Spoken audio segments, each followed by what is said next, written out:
Alright. There we go. Streams up.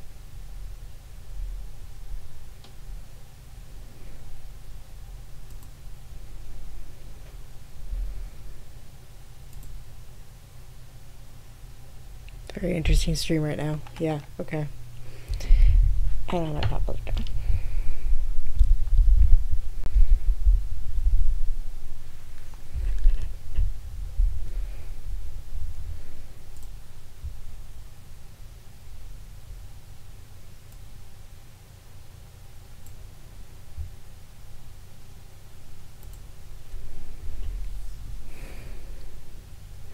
No one's here yet. Probably won't be here. Nobody probably will come. But you know, it'll be on YouTube. I need to make sure it's going to the right audio. I just realized that.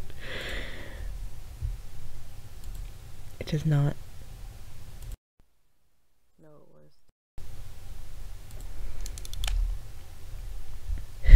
was. Okay. I'm trying to load a different dimension. It's not working very well. It'll get there eventually, I hope. Or crash, and you know. But yeah, I'll just start. Because nobody's here, but they'll come in eventually. Hello, underlings. My name is Wildgirl13, better known as Vana, or Vanapire on the server.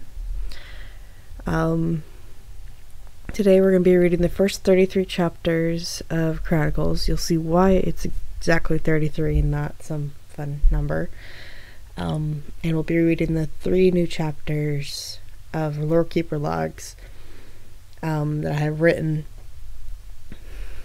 And I'm actually in the process of writing chapter 5.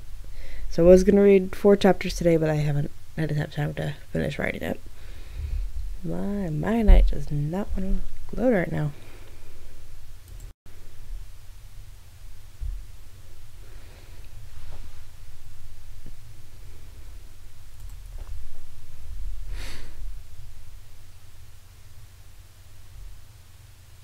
Yeah, I don't think everybody's gonna be here, but at least I'll read it and people can watch it later or whatever they do. I want to get to the Lorekeeper's tree before I do it.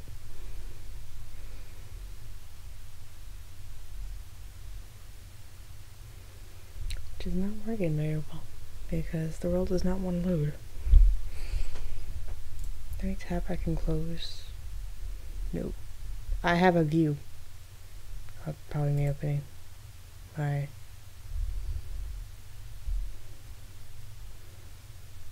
I have a Twitch viewer. Came to say hi.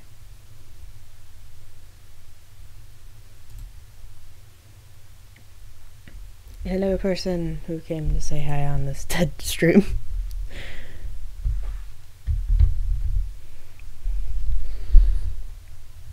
I am trying to get to a different dimension, but it's not letting me. It's just killing me.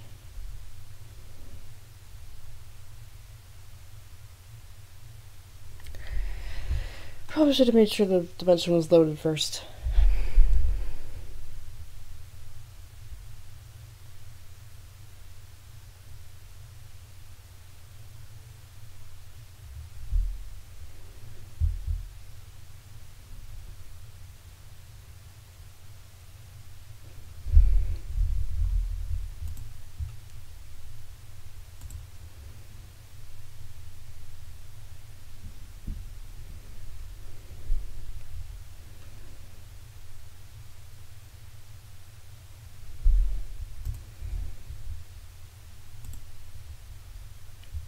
Oh, okay. I shot up immediately. The people watching a very blank screen because my Minecraft is killing itself. Hold on, let me see if I can close it. Hold on. Yes. Oh my god, hold on.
It does not surprise me that I lost a viewer, because my Minecraft is just killing itself right now.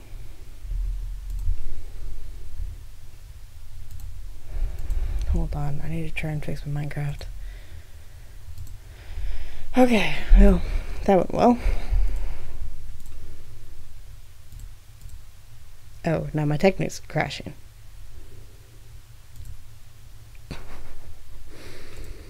It's a perfect stream right now.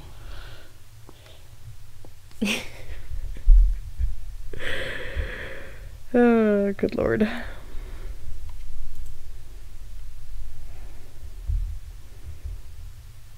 But hello, people that have come. There are 3 of you on, I think it's Twitch? Yeah, Twitch.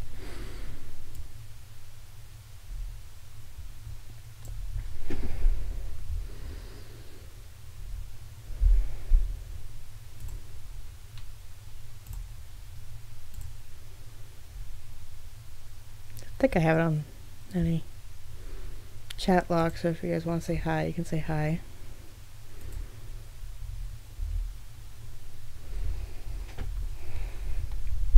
I apologize for the stream. My computer is killing itself for no good reason. It's been running fine for the last 4 days.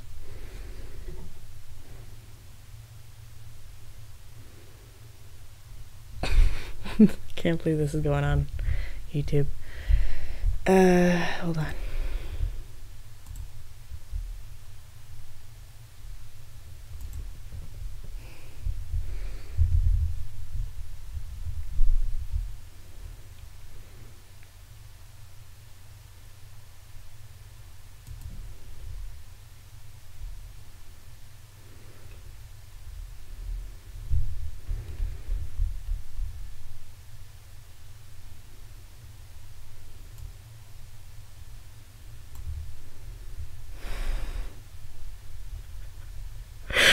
Okay. Remind me to smack Bragar later.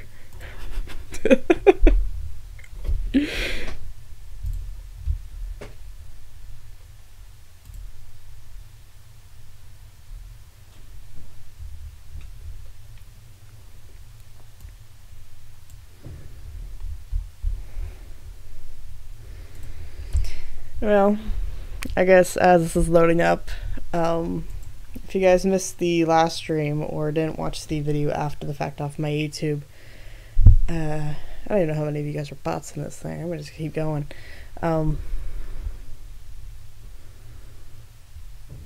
You will have known that I'm trying to get there. Hold on.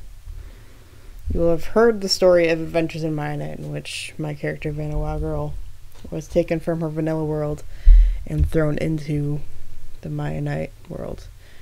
And I'm trying to get it out, but now Chrome's not working for me. Everything's breaking on my computer.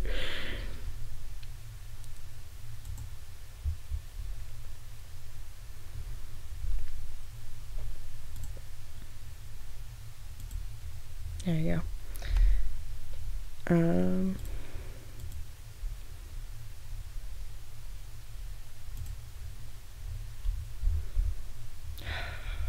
Lord.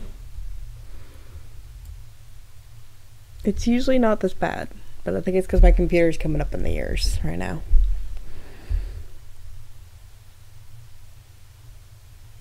It's gonna suck when I have to, you know, get a new one.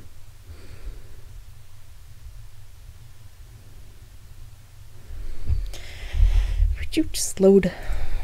Oh, damn it. I clicked an advertisement. Okay, we're good.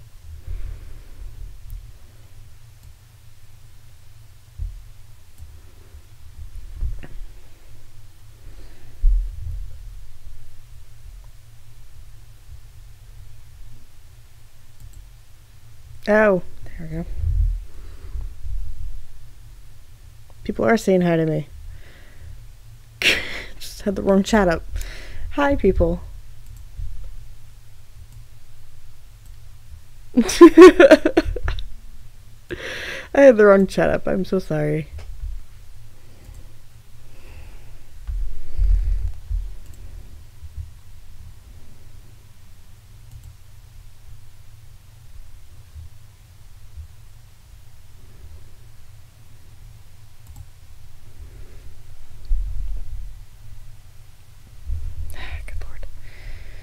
DeviantArt is very, very, very slowly loading right now.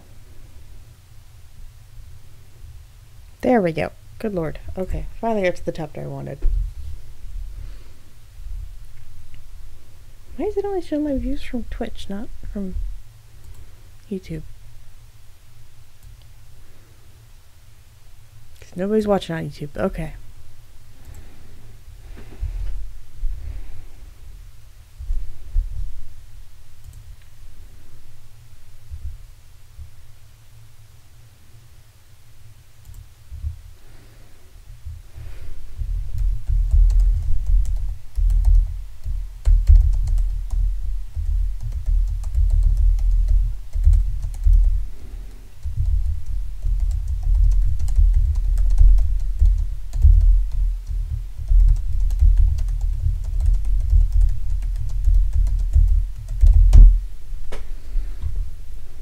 Okay.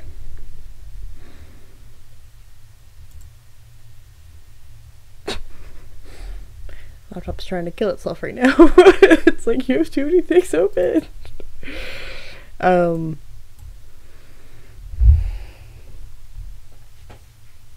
let's see.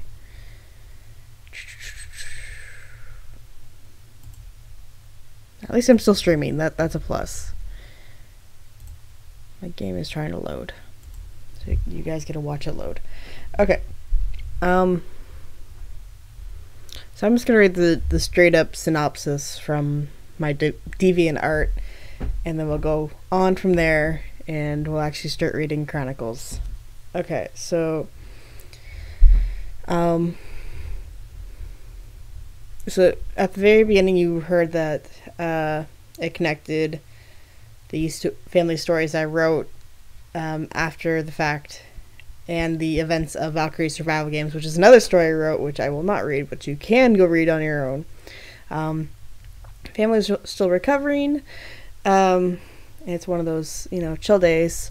The main story takes place with Z-Scourge, demigod of the dimension, similar to that of Amber, Minwa, and Zack, forcing Vana Wagal Yu to come to his dimension, which is full of magic technology and beyond the vanilla dimension.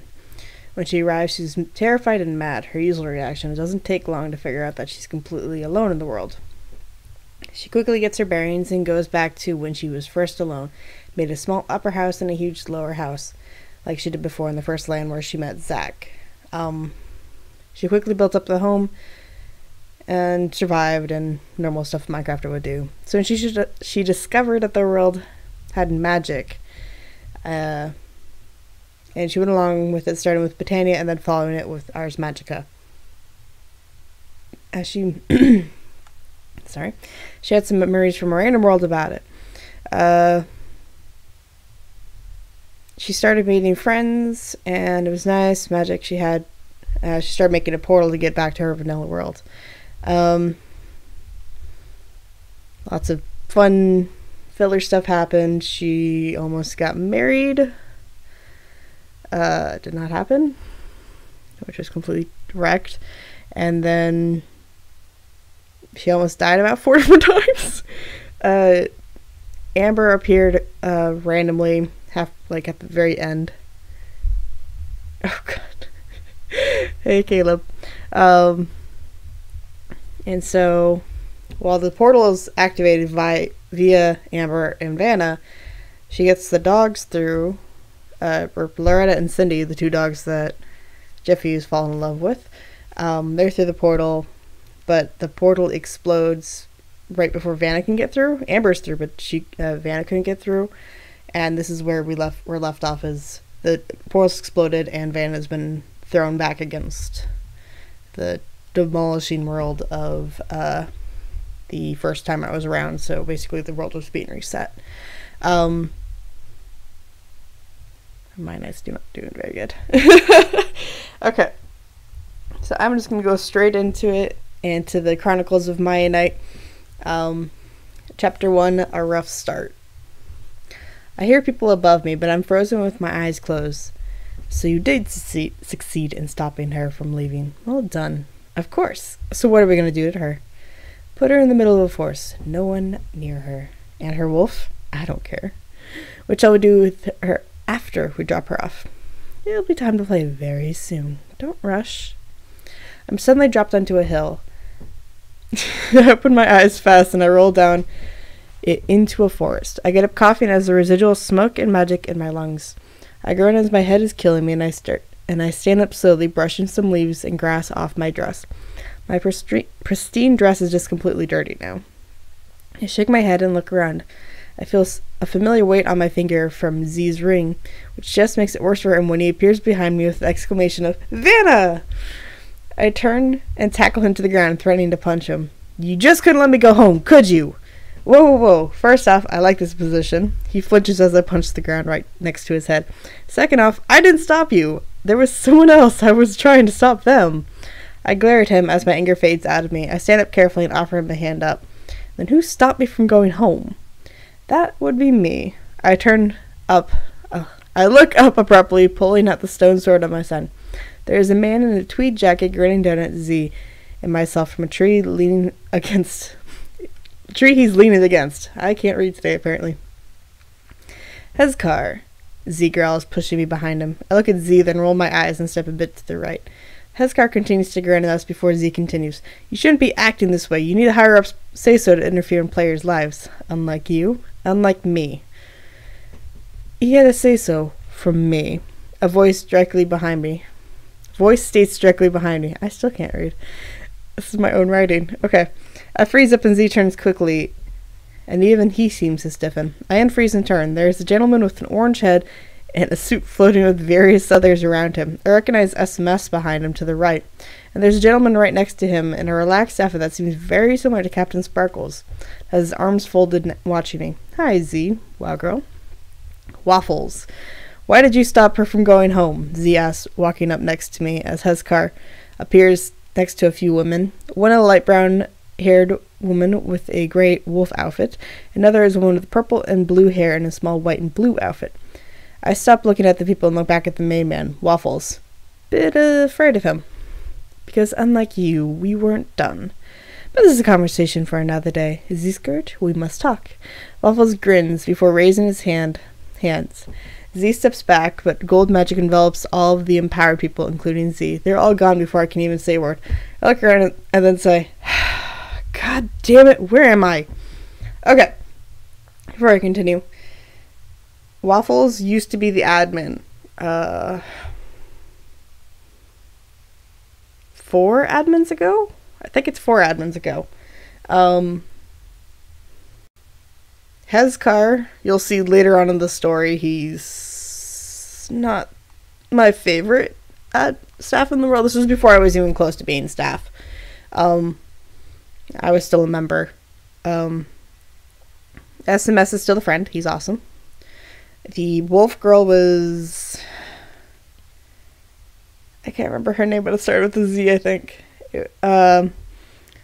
She was admin for a little bit, but she quit after we got staff back up because it stressed her out too much. And the blue and purple haired girl is like something white girl, like a white chick or something. I can't remember her name. I'm so sorry. Those two weren't as bad, but Waffles and Hezkar, you'll see why they left a bitter taste on my tongue. They didn't do very well as staff towards players. They abused a bit of their power, in my opinion, but what can you say? It's how it is. And yeah. I guess we'll go into the next chapter. Oh, my Minecraft's still loading up. It takes a while. Okay. Okay, there was Steven there. Okay. Chapter 2. Before I start this, Vana's completely alone in the forest. No wolf. No nothing. But this is actually what happened. I appeared. I went to the spawn and then I teleported randomly and I was in the middle of the forest, nowhere around. It was fun. And this is basically what happened with the events of the first couple of days. And it was kind of strange how it all happened in this weird kind of way, but you know, it's how it is. It's my night. Chapter 2, Teaming Up. I quickly work with getting some basic supplies before I realize that my earpiece is still in my head.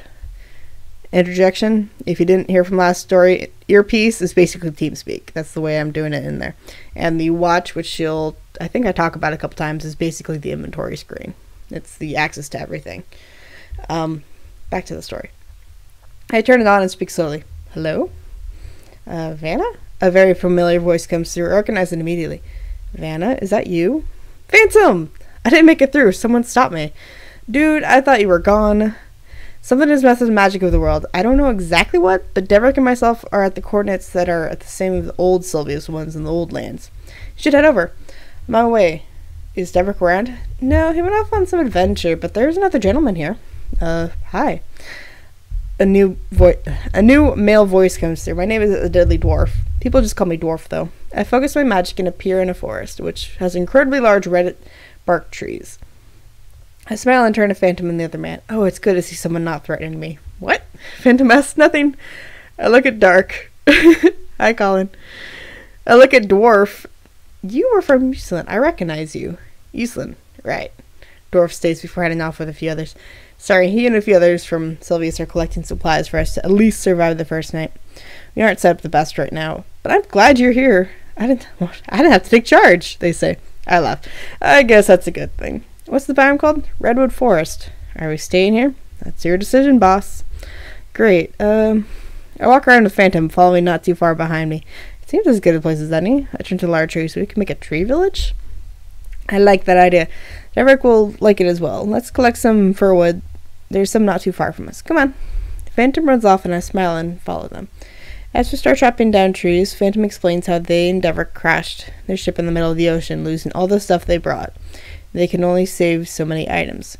How Z found them and brought them the rest of the way to the new land, then how he rapidly vanished again. As we return to the main area, we see Dwarf and Deverick working on setting up a small shack. We continue to do what we can to stay alive, including myself collecting food and working to start up Botania. I look down at my wrist as I'm cooking food and notice a mark. I touch it and it feels like a tattoo. What is this? I ask. The tattoo is in the shape of a growing bud on the end of it. Vana, when did you get a tattoo? Phantom asks, looking over my shoulder. Just now, apparently? Sweet. That looks like a flower. Does it correlate to the fact that I just started Botania? Maybe? Look, we'll deal with this later. Let's get the houses up and going when we deal with that weird appearing tattoos. Oh, Vana, Deverick and Dwarf wanted me to give you this. They pull out their watch interface and start typing. Soon I see my green tab glowing and I open it. I smile lightly at the coinst. So, Sylvius? Of course, Sylvius. I type quickly and soon the message pops up. Wargirl 13 has founded the town of Sylvius. I quickly add a lot of people to the roster and smile at Phantom. Sylvius town is up and running again. Sweet. Okay. The tattoos were actually supposed to be a bit bigger in the story. But I won't lie, after I think 40 chapters, I completely forgot about them. And there are 64 chapters in this story in total. So that's why we're only reading some of them today. Yeah, they're supposed to be bigger and I just completely forgot about them. Let me not have you guys staring at a loading screen.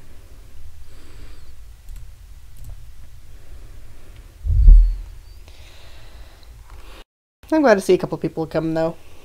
I don't know how many people are actually staying around, but they're here.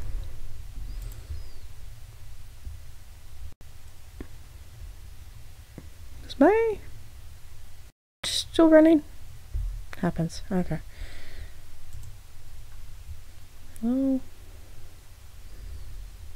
I can't tell if my Twitch stream is still going or not, but at least the YouTube one is.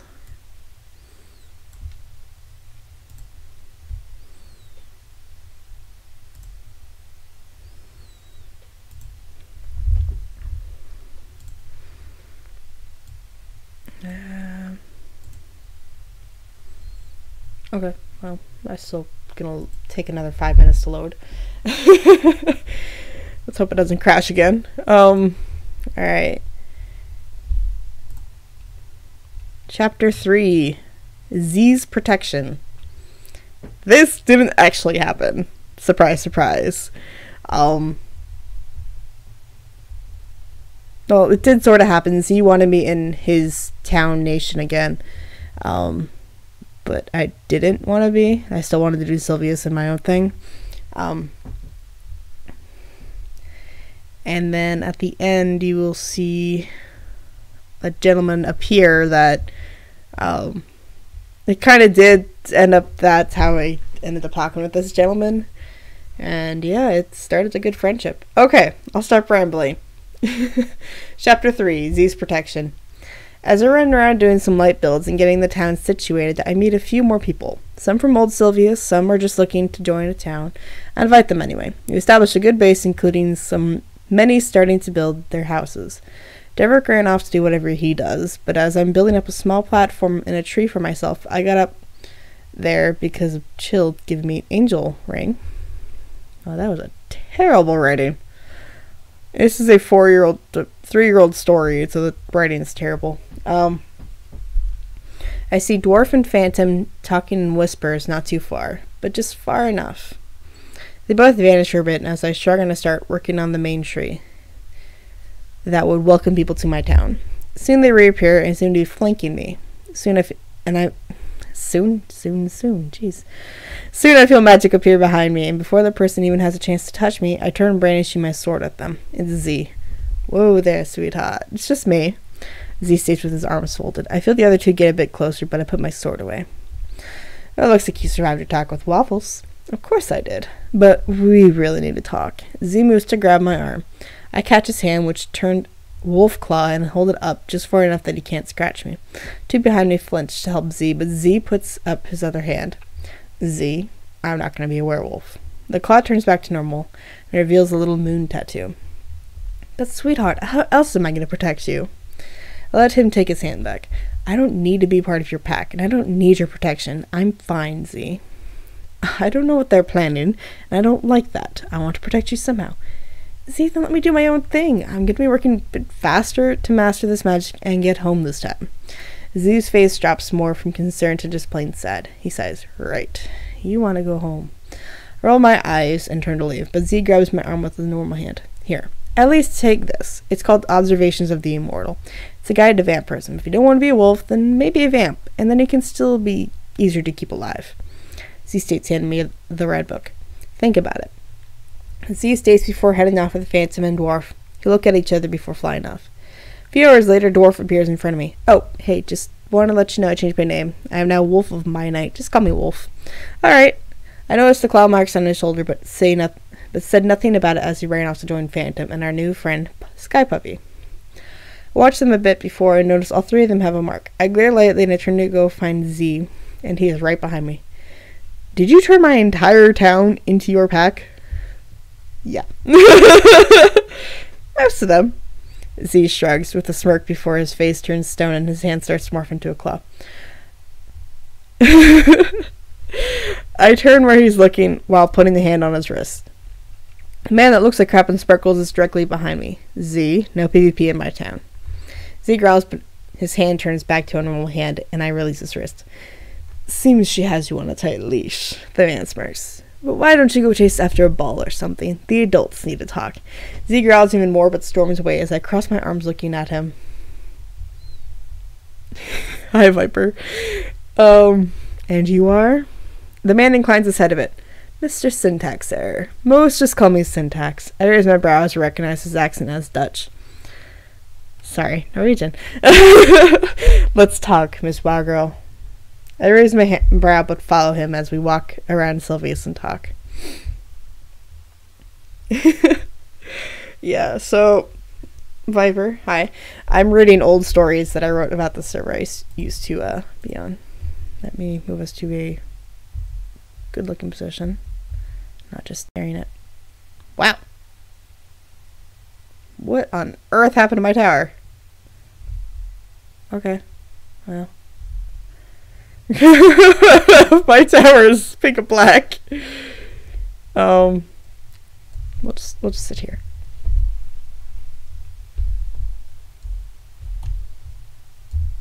Nope, that doesn't work. Yeah, that's gonna be the best you're gonna get.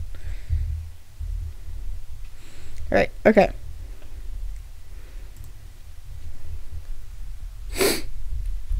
Alright. Oh god, I remember this chapter. It's called... Chapter 4, Just a Nightmare. This did actually happen, and it was the most annoying 30 minutes of my life. I'm glad this guy never came back.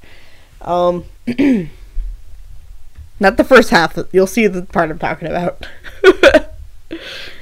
I look at syntax. What do you need to talk about? Down to business. Right. The higher-ups have ordered me to watch you to make sure Z doesn't go too crazy with you, or you don't leave. Syntax states. That seems like a bit of a lie, but I don't even recognize you. I met a lot of the higher-ups in the old land. I was transferred somewhere else before you arrived, I guess. But I'll be around more, Wild Girl. Just call me Vana. Everyone else does. Alright, I will see you around, Vana. With that, he vanishes in a puff of blue and red magic.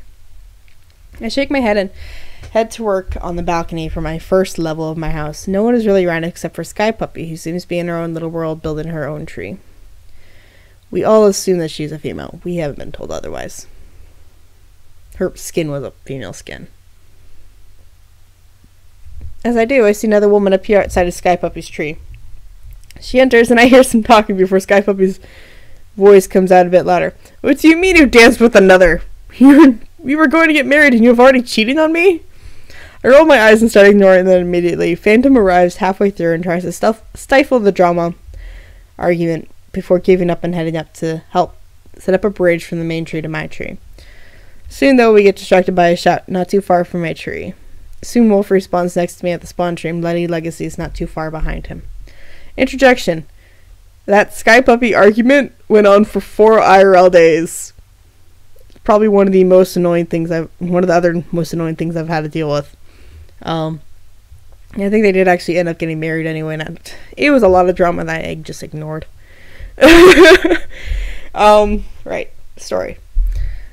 What happened to you two? Asked, raising a brow. Intruder. Don't worry. We got it. Don't worry.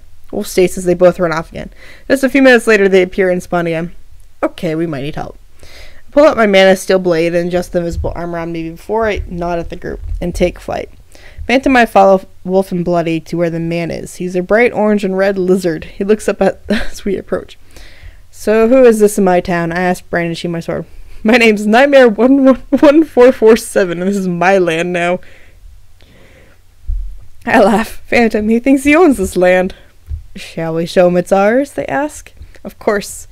We charge at him with our swords and kill him fast. We help Wolf and Bloody get their stuff, but Nightmare soon returns. He looks at me and he immediately jumps up a tree and jumps off it, trying to attack me, assuming I have no armor. Fly back but swing at him, and Phantom comes in with a killing blow. He comes back and we kill him a few more times before he vanishes. We watch for him for another hour before shrugging and heading back to work. Soon I'm tackled backwards. I'm going to pause there. That whole thing with Nightmare, I think, lasted 2.5 hours. And he literally did say in the chat, this is my land now. I'm just like, why? So we had to sit there. Obviously didn't jump out the tree, but that's the only way I could say that, yeah. It was the most annoying thing in the world. And we had already had it claimed. It was already ours, but he just would not go away. Right, okay. Story. Soon I'm tackled backwards and start getting licked a lot. Then I was startled yelp, and soon Wolf and Phantom are at my house as I'm fighting the thing licking me off of me.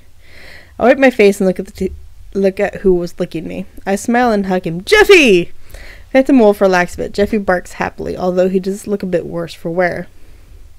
But I still hug him tight. Wolf heads off and Phantom rubs Jeffy's head before I get up and sit him down, looking him over. Looks like Jess needs a bath and a bit of food, but still looks okay, Phantom states, looking him over for some more. Agreed. Come on, Jeffy, time for a bath. I pet his head and get him down from the spawn tree to the river. Get a wash. A chill looks over but shrugs, and Phantom heads off to help Wolf. That was the best way I could say that I found a Wolf when I, was able to name him Jeffy. I don't think there's anything other than those two things. I think it starts getting slightly... Zyra is her name. Zyra was her name. The wolf girl was named Zyra. She was actually one of my favorites. It'll start getting interesting very soon, I promise. It's very filler stuff right now. But it does start getting interesting. And you'll see why I love Chronicles so much. Probably because I put my own little twist on it. Okay. But this chapter I also hate. This literally all happened in game, and it sucked, and it was the worst. And I will say this now. I won't tell you who it was in our town that this happens to, but the forbidden magic we were talking about was duplicating. That's all I'm going to say. I'm not at liberty to say who it was. Okay, Chapter 5, Disruptions. As we were busily building up the town, with the pathways and whatnot to connect all the floors, houses, and working on the bridges to connect the upper houses, like mine, soon I'm pulled away from building and moved from my current frequency, and I see standing in front of me is Waffles and the woman in the gray outfit that I learned was Zyra. Hello? This actually happened. They moved me in TeamSpeak and teleported me somewhere and locked me because they thought I was part of it. I'm just like, I don't know what's going on. Hello. We have detected forbidden magic in your town. We just wanted to warn you, Waffles stated before waving his hand. Soon I see someone from my town vanish, and his house is immediately erased. I blink before I'm teleported home again and return to my frequency. Z Scourge immediately appears. Are you okay? He looks at me for, I'm fine, Z. They just need to talk to me about something. Push him away as I feel he's crowding me. What? Just the forbidden magic being used in my town. It's been dealt with, don't worry. Just interrupted by Waffles appearing behind me and Z tensing up slightly. Hi, this is my land now, Waffle declares. I turn around to face him, putting a hand on Z's wrist. They're accidentally in his hand, and he seems to calm down a bit when I do that. Sorry to say, but this land is already taken for the town of Sylvius. I state going to move my hand from Z's, but he holds my hand a bit tighter. Nah, it's mine now, Waffles says before vanishing. That was random. I turn back to Z and pull my hand away slightly. Sorry, I meant to grab your wrist. I don't mind, Z shrugs, seeming reluctant to let my hand go, but I still escape it. Soon Z heads off to work with Phantom and Wolf. I head back to my second floor, working on my Botania area, and soon I hear a commotion over the earpiece. Hey! Someone grab my tag lock, Phantom exclaims. Watch out, they're flying around Sylvius, Wolf exclaims. I'm pushed forward slightly as I face my thermal lilies. I catch myself lightly, but bend a flower out of place, and it almost falls into the lava as something gets stabbed into me. Ow! I yell. The earpiece picks it up. Vana? Wolf asks over the earpiece. I turn and I see the band standing above me. I instantly recognize him. Hezkar.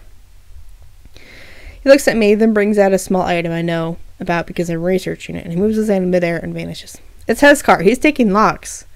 I state, getting up and taking the flower that almost fell into the lava and carefully moving it back into place. Phantom and I start calling him out in chat, but everyone brushes off as they are allowed to do it, so I give up and tell Phantom to leave it. An hour later, we have Waffles, Hezkar, and the Purple Woman all flying around town harassing us or just causing disruptions. Phantom and I start fighting them in chat, even politely asking them to leave, and they do nothing. After an hour, they finally leave, and Phantom and I are still pissed off. We need to move, I state. No one will like it, but it's for the better. Agreed. I'll start finding a new place to live. Phantom says off as I look at my backpack and take it off, kneeling and looking inside. I dig around for a second before finally taking out what I'm looking for. I put my bag back on before looking down at the item I took out. I guess I do need to actually look into this. Maybe it's time to become an immortal. Brush some dust and dirt off from the red cover as I look it over. Finally open it to the first page. Observations of an Immortal, a doomed scholar's account of the discourse with the undead. So yes, we had it Golden Shovel claimed and Townie claimed, and they were bypassing claims because they could, and taking tag locks and making, I don't think they were making voodoo dolls, but they were having it just in case. And they did this for like 3 hours. I was so mad at them. I actually almost quit that day. Phantom and I were just so done. We were like pissed.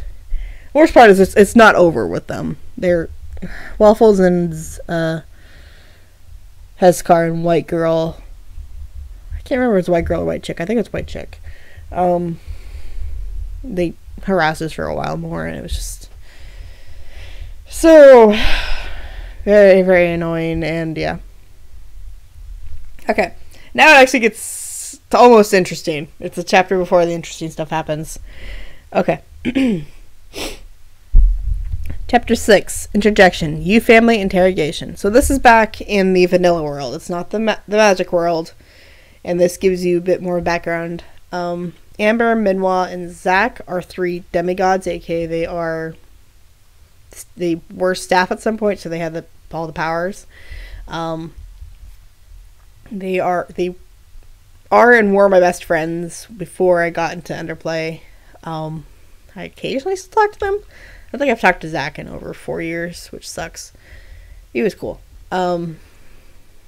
Valkyrie is the evil twin of Vana, which you'll learn more about later on. And she's probably my favorite character.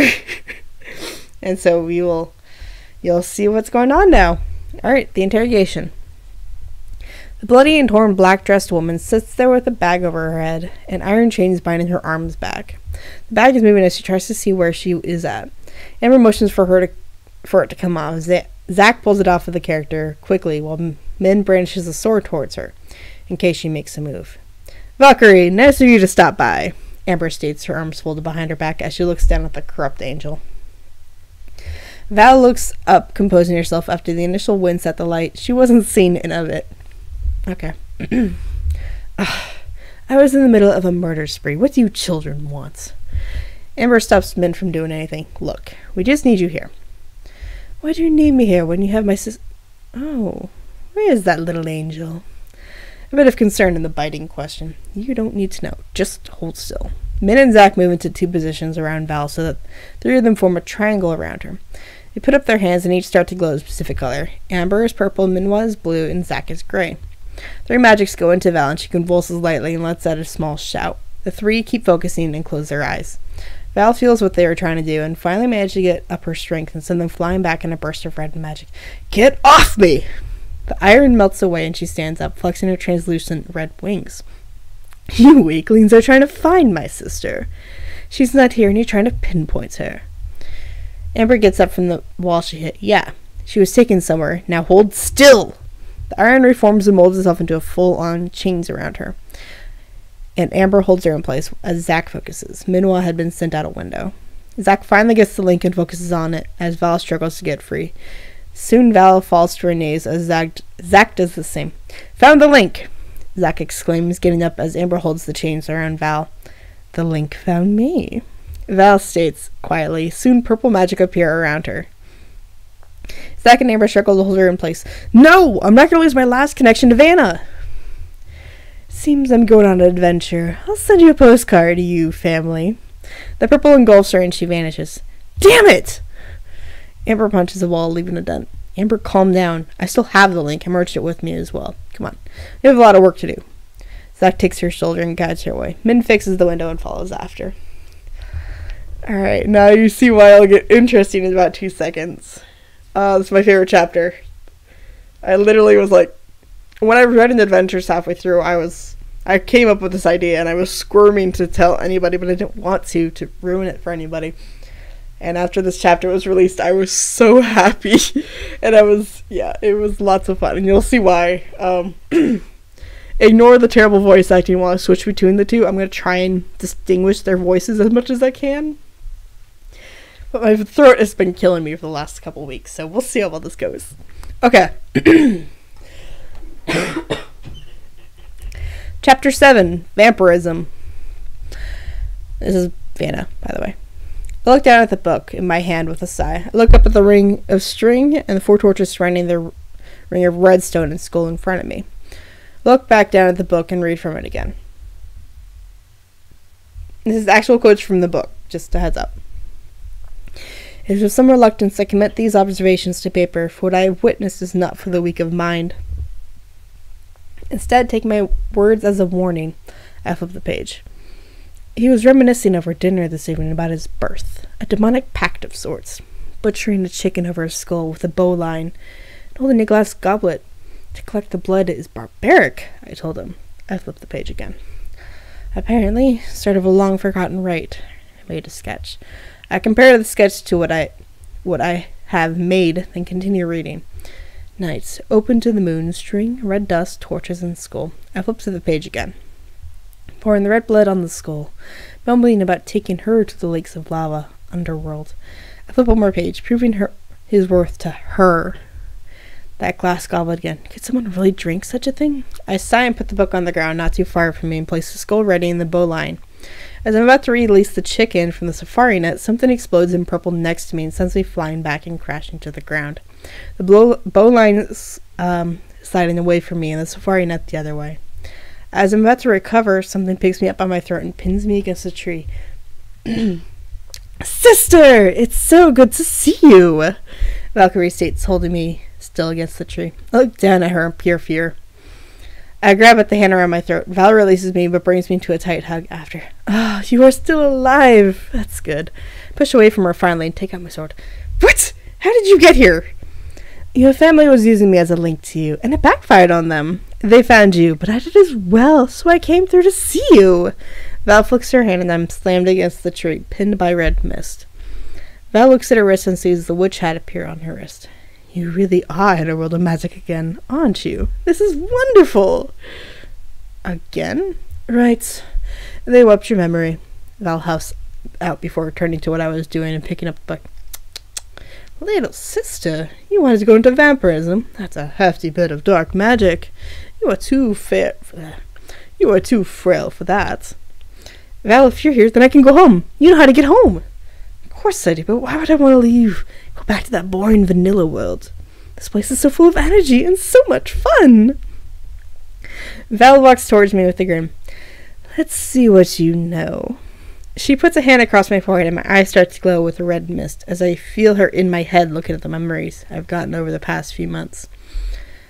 I've been stuck here in the dimension, or as some would call, a realm of Mianite.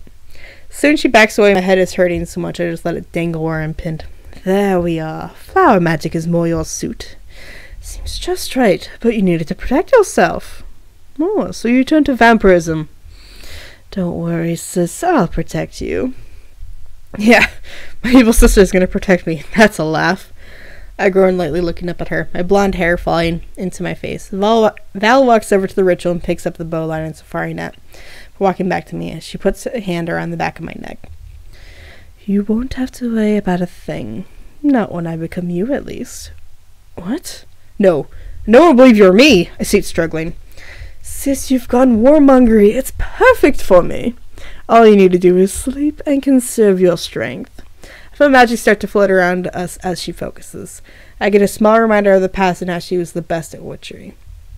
I struggle more, but soon I see black lines moving from her tattoo towards the back of my neck, and I feel something getting sketched there. I yell in pain, but my sister stifles it, and soon I fade off into sleep. Val grins down at her sister as she falls into the nightmare dimension. A nightmare pops up with a red angel symbol on its arm and picks up Vana. Val strips Vana of what she had on her except her normal outfit and puts it on herself before instructing the nightmare to carry her over to a nearby cave, where Val blocks them in. Val turns to the ritual book. Let's do this.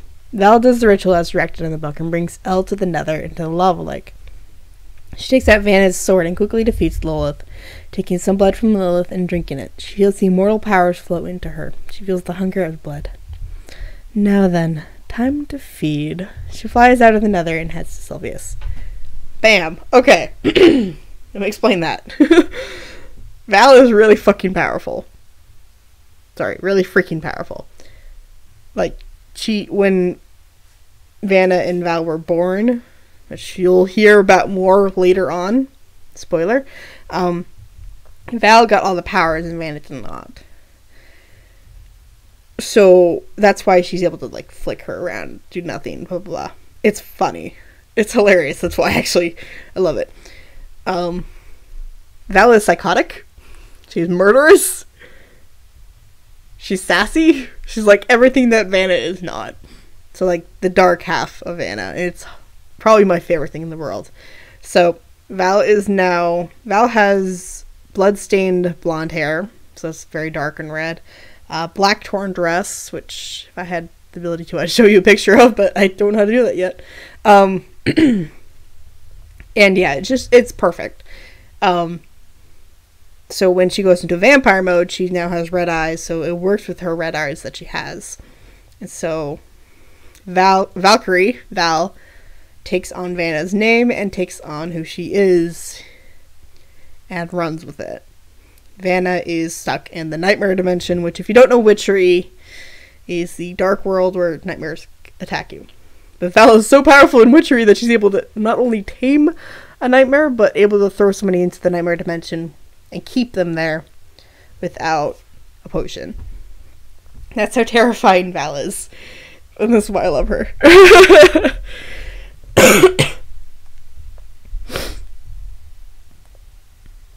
I think everybody's just clocked out at this point. It's okay. Alright. Voice is just killing me. Hold on.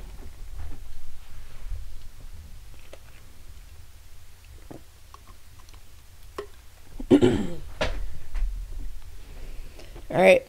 Chapter 8. A new location. As I look around the area surveying what my sister had done, I stroll up to her top platform of Botania, and I'm practically attacked by her dog, Jeffy. Practically. I stop him with red mist and hold him in place as he's growling threateningly and trying to snap at me. Oh, so good to see you too, Jeffy. I missed you, bud. I walked over and rubbed his head in his favorite spot. He snaps at me, but calms down just a little bit. Don't worry about Vana. She's safe. I'm here to make it easier for her. Jeffy looks skeptical at me, and he still growls at me. I roll my eyes and let him down. He doesn't try to attack me, knowing that I'm the only one that knows where his true master is. He settles down by the trunk of the second tree that makes up Vana's house. I had 3 trees that made up my house. It was actually quite small. As I turned to head back to what I was doing, I noticed the sun coming up. I glare at it, but relax against the tree, watching Vana's flowers produce mana.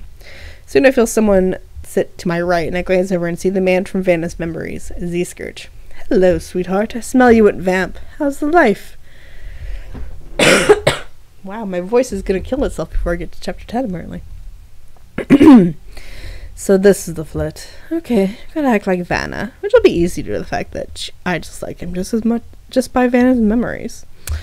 It's okay. I just thirst, I say truthfully. Oh, well, you can go ahead and drink from me, sweetheart. Sweetie. Sweetheart.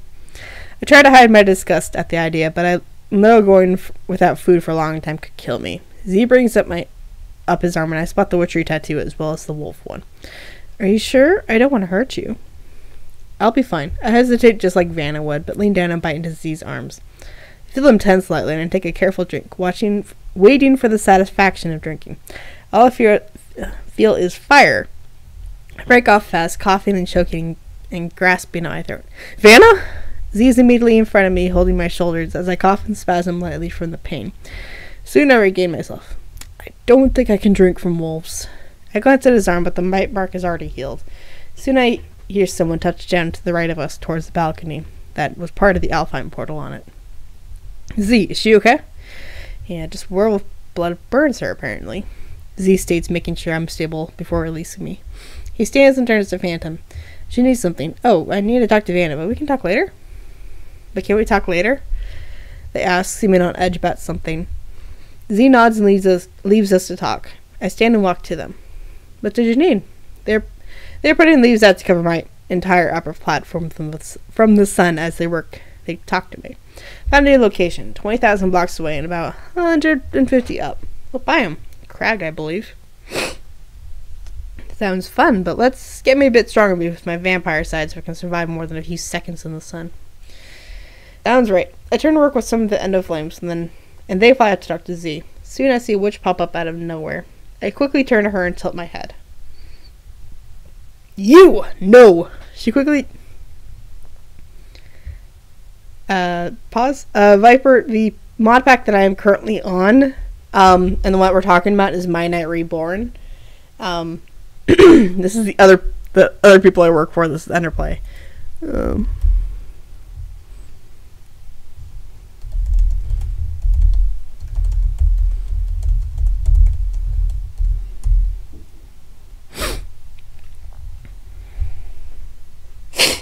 Legacy is the only one that works right now.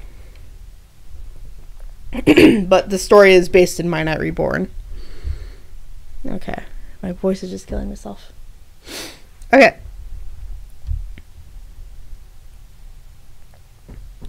We're gonna start over again. You!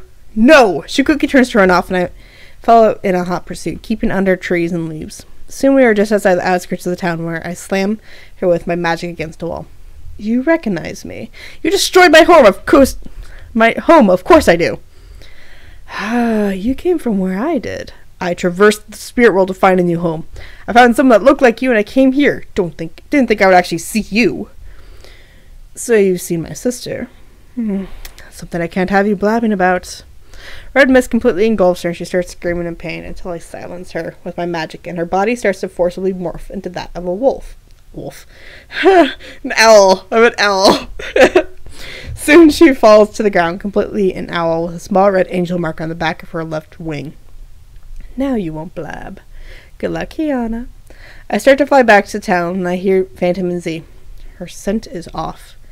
She's a vampire, of course her scent is off. No, Vana has a tulip and sugar smell. This new smell is like dead tulip and blood. Phantom, she's undead. Max still smells the relative same. Is my voice, crap? I understand your worry, but Vana is fine. She's just adjusting to being a vamp. As much as I hate to, Phantom has a point. Something is off with Vana. A third voice comes in. I recognize it as Wolf, Vana's other friend. What's your proof? Z asks. As much as your love has blinded you, Jeffy's completely freaked out and not saying anything to anyone. And the dead tulip is more of rotten flesh. Wolf explains. I don't smell that bad, do I? There's a silence for a bit before a sigh. Fine, I'll keep a watch of her more. Maybe something was wrong with the ritual and was affecting her negatively. She's not the best at witchery. Look at the witchery tattoo. Then I hear the three departing, and I'm talking about the pack. Head home carefully as I settle down. Z drops something in my lap. What is this? I ask, picking up little circles that is 2 shades of brown and separated by a silver stripe. Strip? Yeah? It's a villager in a safari net. Bring it to Sky Puppy and she'll be able to help you. She will be able to help you get some food finally. Oh, thank you so much, Z, I exclaim as Vana would, slipping easier into acting as my sister. No problem, sweetheart. He quickly leaves and I hear not too far.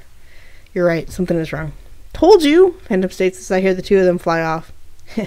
They suspect, but as soon as we start building Sylvia's again in this new place, they will forget.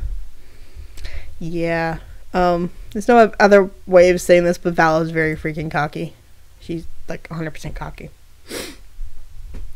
Okay, so the next, I think it's 4 or 5 chapters are filler and slightly boring, but they have they have some story elements to them, but I will apologize ahead of time.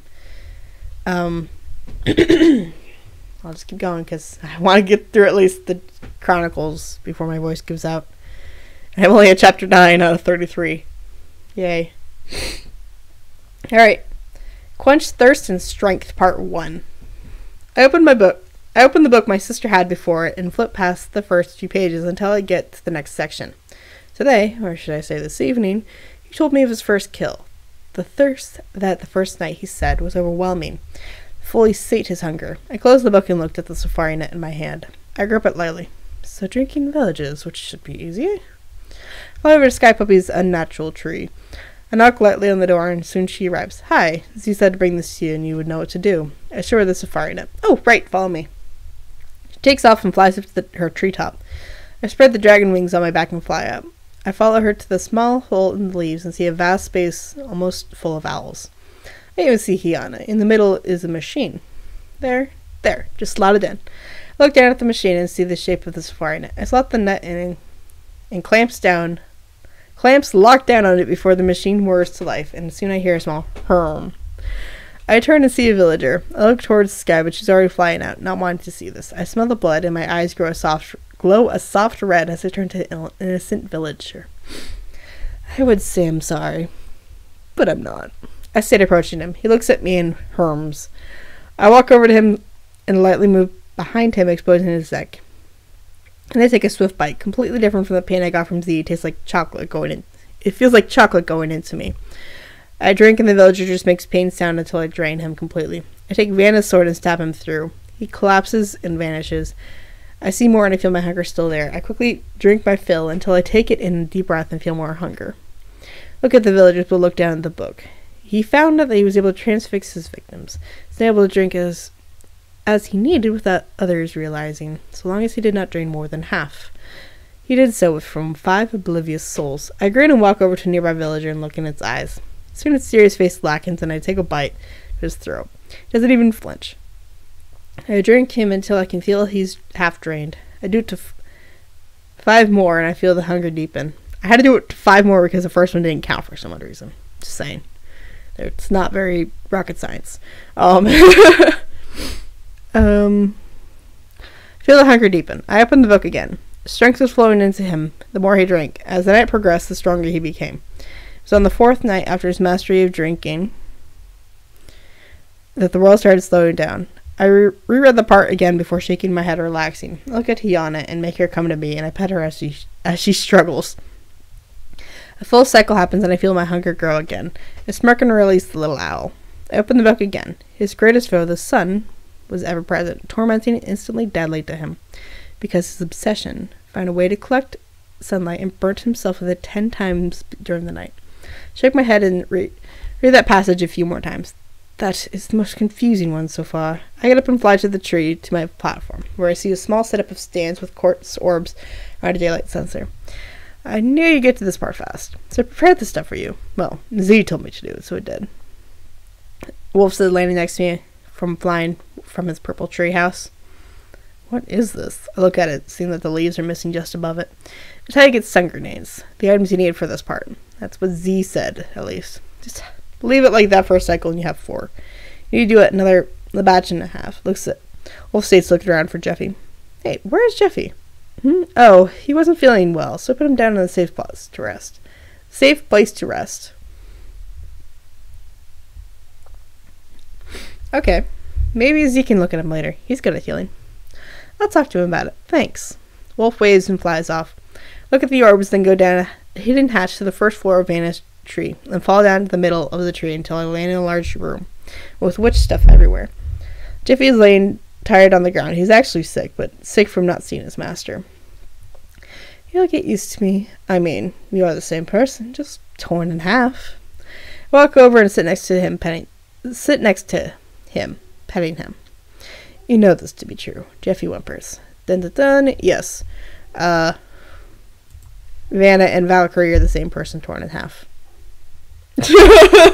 Surprise, surprise. It gets a little bit better explained later on. Chapter 10. Quench Thirst and Strength Part 2. I slowly fly up the hidden area after I look down at my watch and I see it's night. I close the hatch and head to the setup.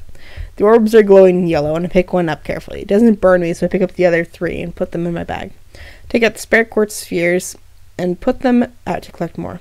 I look at the grenade before taking flight out to where the ritual was. I see Wolf follow me and sit in the tree and watch me, protecting me from any monster that might appear. Toss the orb out in my hand a bit before gripping it tight and slamming it into the ground. At first nothing happens, then the area gets really bright, and I feel fire crawl across my skin. I clasp my knees, yelling in pain. I feel the fire crawl over the rest of my skin before vanishing. Collapse to my hands, taking a deep breath, and then another. I'm blinded, all my senses to my body are still on fire. Soon I feel hands gripping my shoulder, and I hear the voice as my vision clears. Vana! Oh my god, Vana! Wolf is sitting in front of me. As soon as I make eye contact with him, I can't read. He takes a sigh of relief. Oh god, you scared me. That hurt a lot. Not even gonna lie. I state, getting my breath back. 1 down, 9 to go. You have to do this 10 times? I don't think you should. I'll be fine. I don't know if this will hurt you, but I'm doing another before the night is over. So I would step back. I state, standing again. Backs up before turning and killing a zombie that got too close. I ready another grenade and slam it down as well. Feel the fire crawl over my body again, this time just a small bit less. Wolf watches me, unfazed by the grenade. I fall to my knees, breathing deeply as it goes away. My vision settles again. 2 done. Wolf helps me get back home and I pass out. When I wake up, another cycle has happened and I have 4 more and 2 orbs are dropped by me. Thought I would help speed up the process, sweetie. Z states as he helps me up. Shall we? Z motions the outer area, nod and follow him. 8 grenades later, and I feel my thirst increase. It is done. Good, because that was agonizing to watch. I smirk as he shudders. Well, I'm fine now, but can you get me 29 wool, please? 4 vampire armor. Oh, is that all right? Z vanishes. I take out the book and look at it again. First walk in the sun after his rebirth brought him to bloody tears. He felt his blood burning, but no longer instantly. He needed more strength, and extinguishing creatures of pure fire was the solution. 20 died. I looked over to the mine shaft in the mountain where the portal is, but I leave it for now as Z appears again. Here you go. Thank you. I pop the sky's tree and start spawning villagers as I weave blood into the wool. I suddenly hear voices penetrating my thoughts. I know it's Z and Phantom, but they are in my witchery area. How did you know this was here? Z asks. I watched you come out of it. I'm guessing this is where Jeffy is. Phantom responds. This is a witchery set. But Vana's completely terrible at witchery. Heck, I had to bind Bass to her before. Who to help her. This is weak, but her notes in the book. This is unbelievable. Z, I found Jeffy. Oh, Jeffy! It's okay, you're safe now. Jeffy whimpers. What's wrong with Jeffy? Jeffy whimpers and barks quietly and sadly. So someone is impersonating Vana, and they left you down here. Sounds like it's someone Vana knows. We need to find Vana somehow and get more information. It'll be okay, Jeffy. Jeffy whimpers again. Right. Let's leave before she comes back. We'll get Vana back for you, Jeffy. I hear the two run the jump out of the area. Finish all the blood-soaked wool and I need and start to cook it in the furnace. Soon I have a woven cruar, and I stitch it quickly together and add some magic to it. Soon it'll look right and regal. What on earth is that writing there? Before I sew the pants together, make one more woven cruar and make it into a skirt. Put on my new clothes, stashing away the elementum invisible armor I was wearing. Phantom and Wolf walk in as I put on my new hat, and Wolf falls to the ground laughing. What? Don't like my top hat? No, it's perfect, Vanta smiles, while Wolf is still slowing down his laughing. Just give me a second, it'll look better. I moved to the crafting table in the corner of the chest house and put a woven cruor, a diamond, and a gold ingot into it and focus my magic. Soon it wraps all together, and I pull out the cane sword off the table and turn it to the two wolves. I place the cane on the ground. So, the two wolves fall over laughing. Why do you have a cane? Wolf asks in between laugh. 'Cause I'm a vampire, explain. Before gripping the head of the cane and pulling the sheath away, revealing the sharp sword. It's a sword? That's awesome. I want one now. Wolf stays getting up and looking at the sword. Phantom looks over it as well. I have to head to the nether. I need to kill some blazes. Can I come with? Phantom asks. Sure. We both head off to the nether and soon find the blazes. After killing 23, I feel my thirst grow. It is done. Yeah. So some of that conversation with when I was getting the armor and stuff and the sword, it was actually happening. Not all of it was there, but most of it was pretty much the same conversation. And it did take 23 blazes for it to realize that I killed 20 of them. So that was fun. Witchery wasn't very good. Right. I can't remember how many chapters. I think there's 4 or 5 parts of this stupid quench thirst and strength. Take a quick look ahead.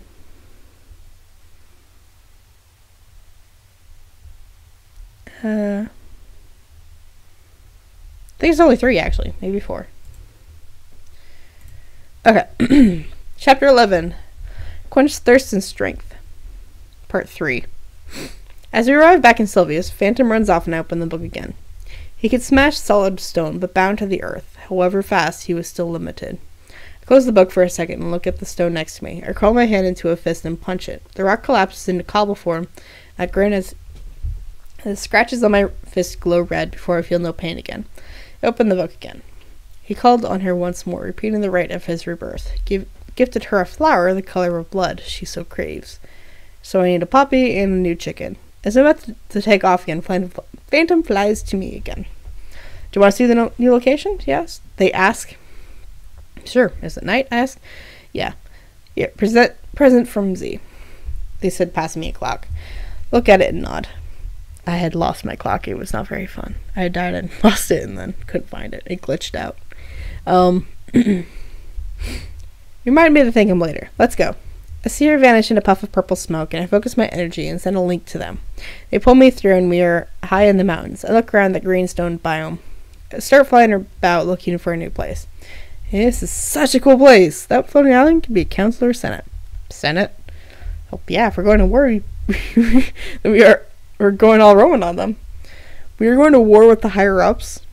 Yes, they started it. We're ending it. Are you with me? They don't even hesitate. Yes, I am. Let's start some designs. There are a few more steps I need to do becoming full-level vampire. That'll work. I'll talk to you over the earpiece. Z needs me to help with some stuff. I nod and we depart back to Sylvia's, and they head off on their own as I carefully pick a poppy and collect up a chicken.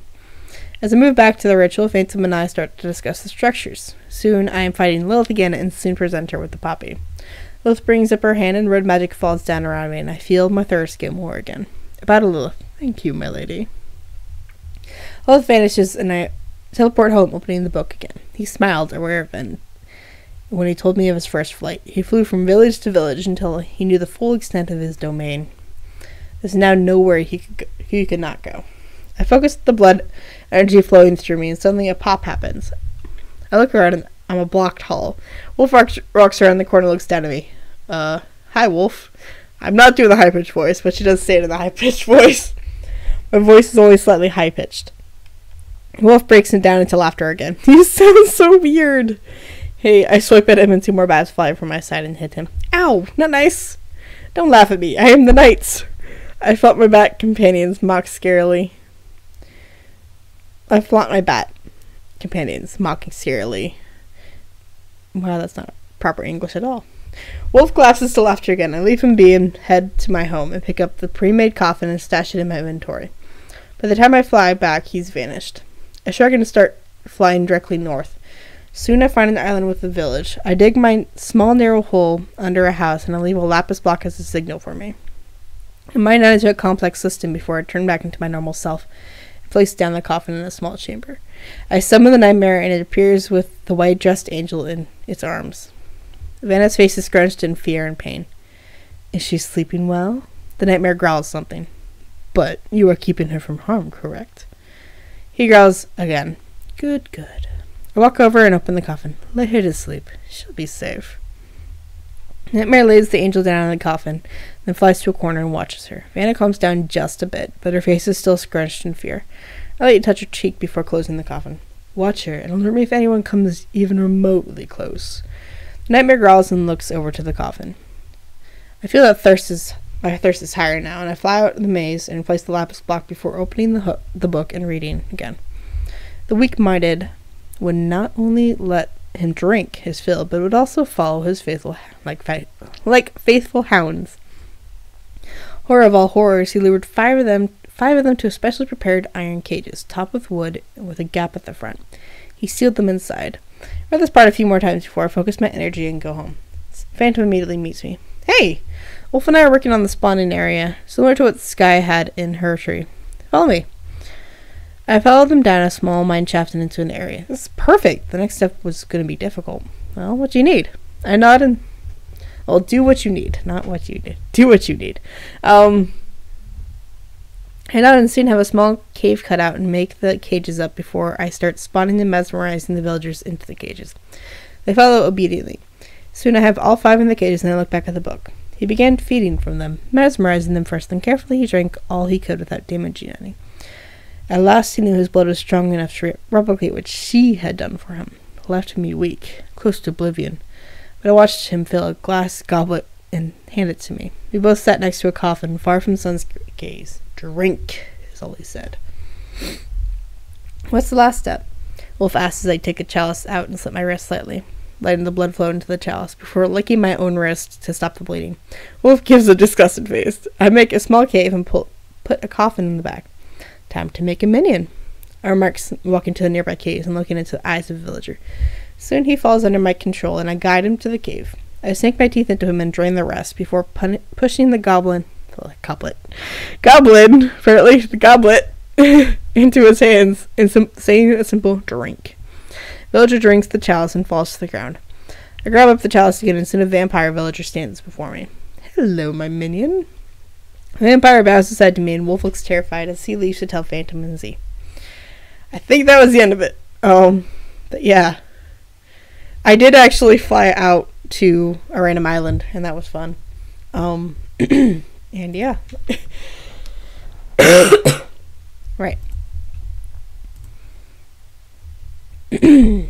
Here we see the return of one of my favorite friends. We saw him depart and adventure to go look for his friend Finn. And we see him return again. And he's probably one of my most dramatic friends, and he's hilarious. His name is Mott. Or I remember what it goes by now. I think it's Midget Films or something. But I know him as Mott. Chapter 12, Mott's Rough Landing.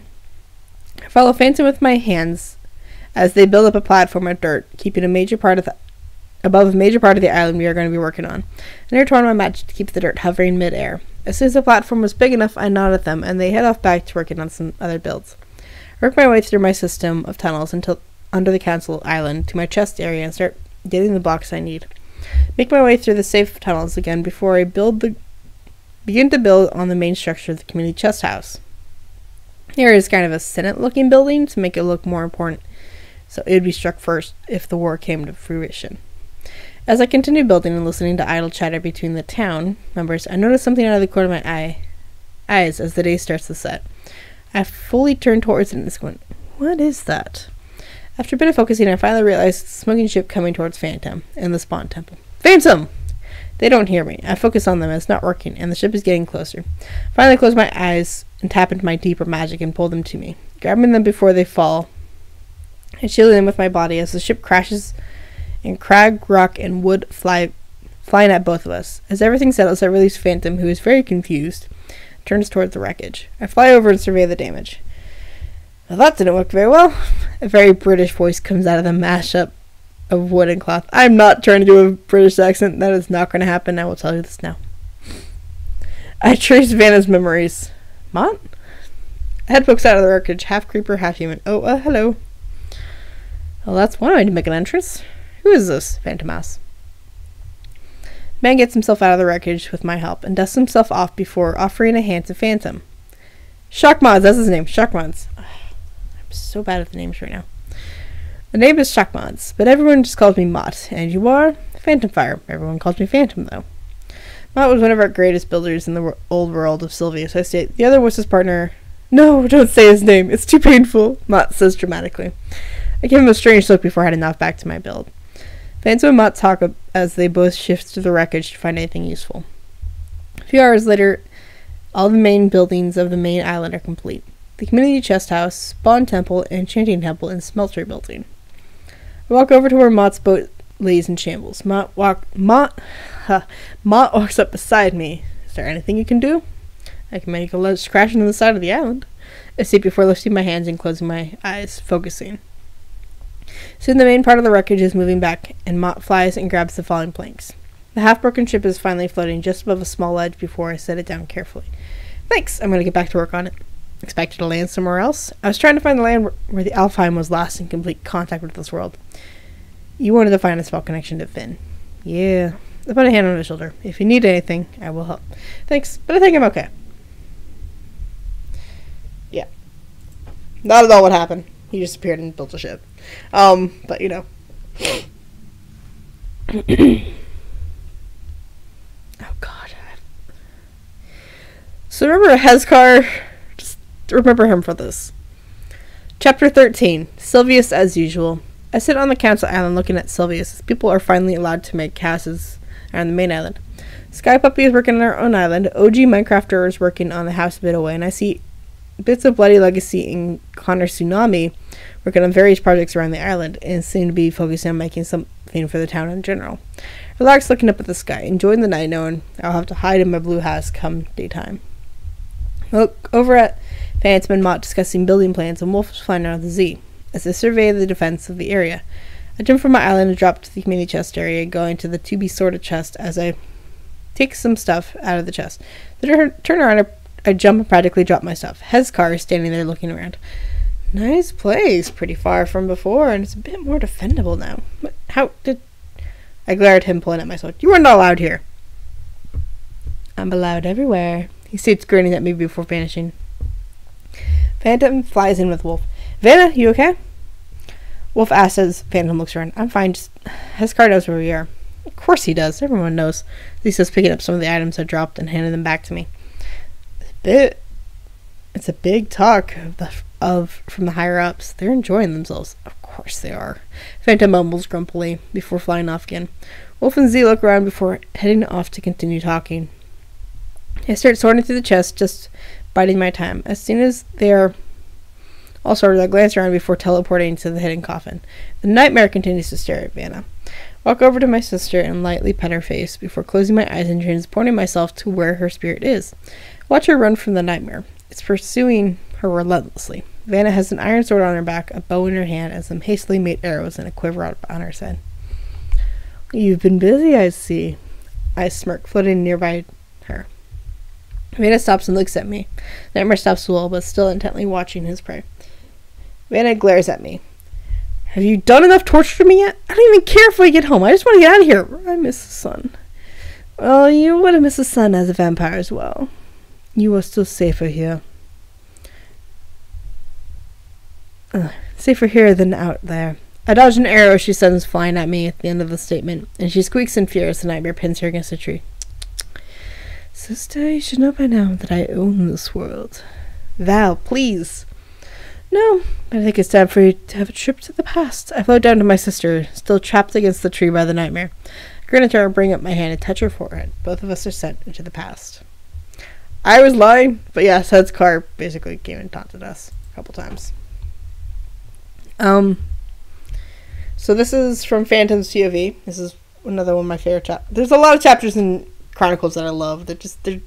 I pat myself on the back because they're well written. The next one isn't for a while, actually. Chapter 14, Valkyrie Revealed. Sorta. This is from Phantom. I fly from house to house, building to building, trying to find our would-be mayor. Finally end up at Wolf's house, where he and Z are discussing pack stuff. Hey, have you seen Vana, or the fake Vana? I asked. Now, since the storage house incident, why? I seemed to talk to her about this house she was going to run Sylvia's now. I turned to leave, but stopped myself. Z, I have a question. Z leans against a wall. Alright, what's up? The first day, what made you decide that Vana was fake? You were completely against the fact that she was fake, then suddenly you changed your mind. You mean other than the scent? You didn't believe either of us when we mentioned it, Wolf states, crossing his arms. Z sighs before looking at them both. You both weren't there for this. You might have heard mention of a failed marriage between Vana and myself. I remember that. Ash talked about it forever and was always giggling about it, Wolf states, remembering his old leader. Yeah, well, with this engagement, I gave Vana a ring, Z continued. I would hope so, I state. The ring, though, was bound to her. It would unbind her when she left this realm, and since she didn't get a chance to leave, it is still bound to her. I remember that ring. She always had it. She was always having to focus to keep it invisible. Yeah, well, she isn't focused on ours right now. And the ring is not on her finger. I saw it when I handed her the safari net. The two other wolves stop and think about it. Oh my god, you're right, Wolf states. There isn't any sign of a ring at all, I continue. The scent still seems fine to me, but the ring is what got me. We need to find Vana, and soon. Agreed, the two state. Okay, that was a short one, but it's one of my cool ones. Oh god, it's another drama chapter. There was so much drama at the beginning of Chronicles. There was just so much. Okay.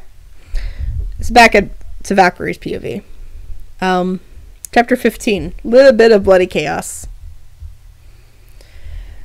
I'm not really paying attention to anything from the earpiece or even idle conversation in chat. That is until there are incredibly loud metallic knocks on my front door. I groan and walk from my Britannia balcony to the elevator in my room and lightly jump.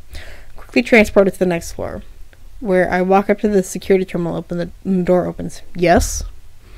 I want Bloody Legacy out of the town, Connor growls in his usual demeanor towards anyone talking to him.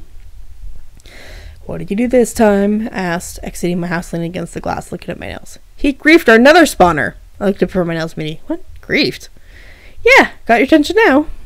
He soon vanishes in a puff of blue-gray smoke. I quickly bring up my wristwatch and type in a command, and I appear in the nether, near the spawner, and walk into the room. It's completely destroyed. Z's even looking at it. It was definitely Bloody Legacy, Z mumbles. I look around for the absolutely trashed room. Remember the whole setup. I sigh and look around at the devastation before returning to town. Turn on my earpiece. Bloody Legacy, please come to the town storage area. Soon I'm seeing the scientist descend with Mott not too far behind him. Connor appears behind me, glaring at the scientist, and I take a deep breath. Bloody legacy, did you ruin the nether outpost? The scientist immediately gets defensive. Connor wasn't sharing it with everyone else. He was holding it for himself. Connor's about to step in and yell at him, but I start immediately before him. Connor was making sure it worked completely before he opened it to the public. I explicitly ordered everyone to not go there so he could finish his work.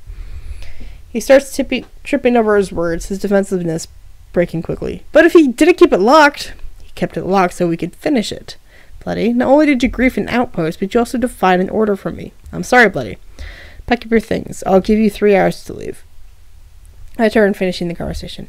Connor, come with me. A few hours later, and a lot of technical talk later, Bloody has left the town, leaving the huge factory that Mott was working on for him in town. Another spawner outpost was unclaimed, and a new location was being searched for by Connor.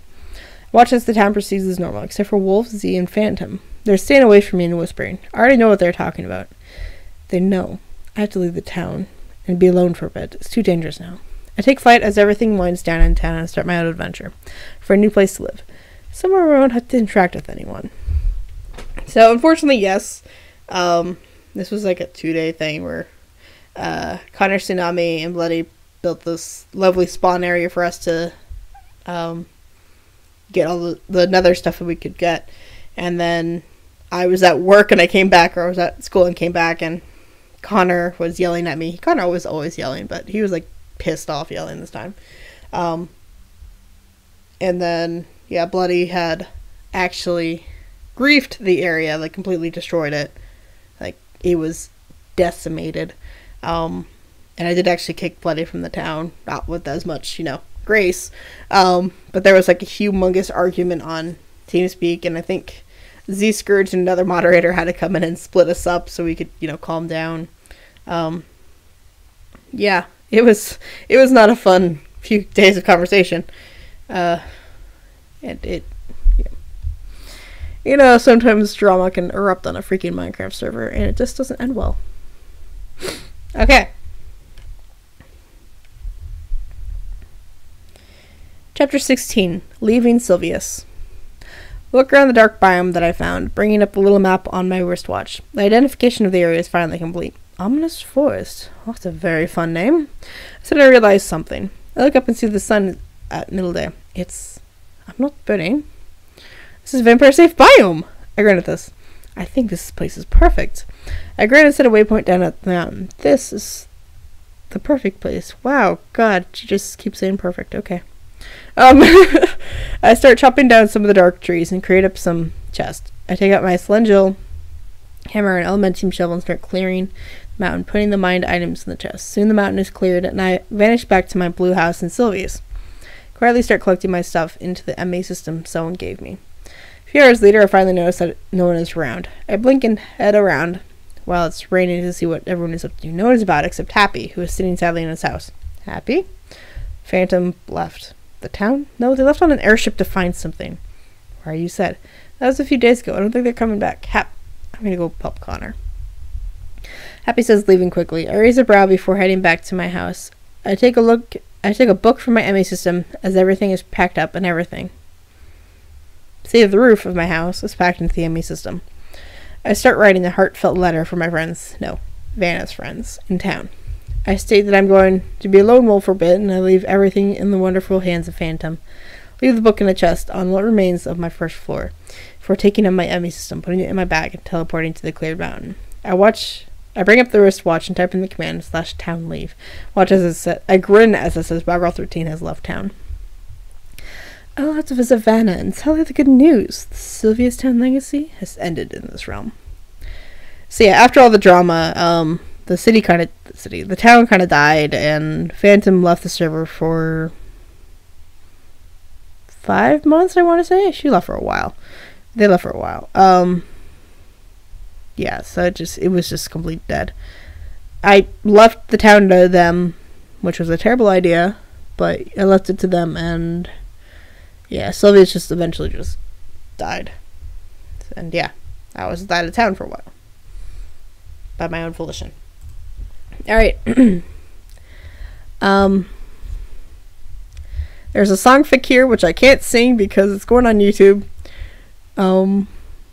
It is based around Bloody Wolf and Sea Scourge, and the song is Friends on the Other Side from Disney's Princess and the Frog. It's basically, I think, yeah, Bloody became a chat mod, and I just, did something funny with it. If you want to read it, I'll post the link in the chat and you can read it, but I can't sing it, and especially with my voice right now. So we're going to skip chapter 17. Okay. You can read it if you want. Listen to the song. Whatever. Right. On to chapter 18. Lone Wolf, or Vamp. I quickly make up a house, something way more exquisite than Vana would ever build, but also more dark. If anyone were to find it through the heavy fog of the biome, then it should scare them away. I grin and get everything set up in the first half of the house. The left half, upon entering the house, is a kitchen just for show, and for the right half was various chests as well as ME system. The first part is only one floor. When you enter the far back side of the house, you get to the 3-tier part of the building. The first is my vastly improved Botania setup, and if you take the elevator up, you get to my Ars Magica floor with the fully upgraded altar, and if you take the elevator up one more time, you get to the largest floor yet, my Thaumcraft floor. Pretty much empty besides a few small jars and some chests strewn about. I walk around the house fixing some minor details around the house before finally going into my ME system and relaxing. I grind and take a quick trip over to where Vana is sleeping, or as I've grown to call the area, my real coffin. I sit next to her on the stool and close my eyes, letting myself go into the nightmare realm. Soon I'm floating above where Vana is running from the nightmare. She's a diamond sword now, but it's almost completely destroyed. Her dress is just barely covering her anymore, and it looks like she's sewn some wool and string she has found and extended the dress a bit. But it's not really well done. I got that skill when we were separated. She trips over a rock and quickly turns and slashes at the nightmare, who vanishes for a bit. Going next to the exhausted angel. Having fun? Ah! Vana screams as she looks at me, then takes a deep breath and looks more. Val? Hey, sis. How long has it been since you last came? A month. I grin, knowing it's been no more than a week. Vana's face turns down more. I see. I left Sylvia's a week ago. What?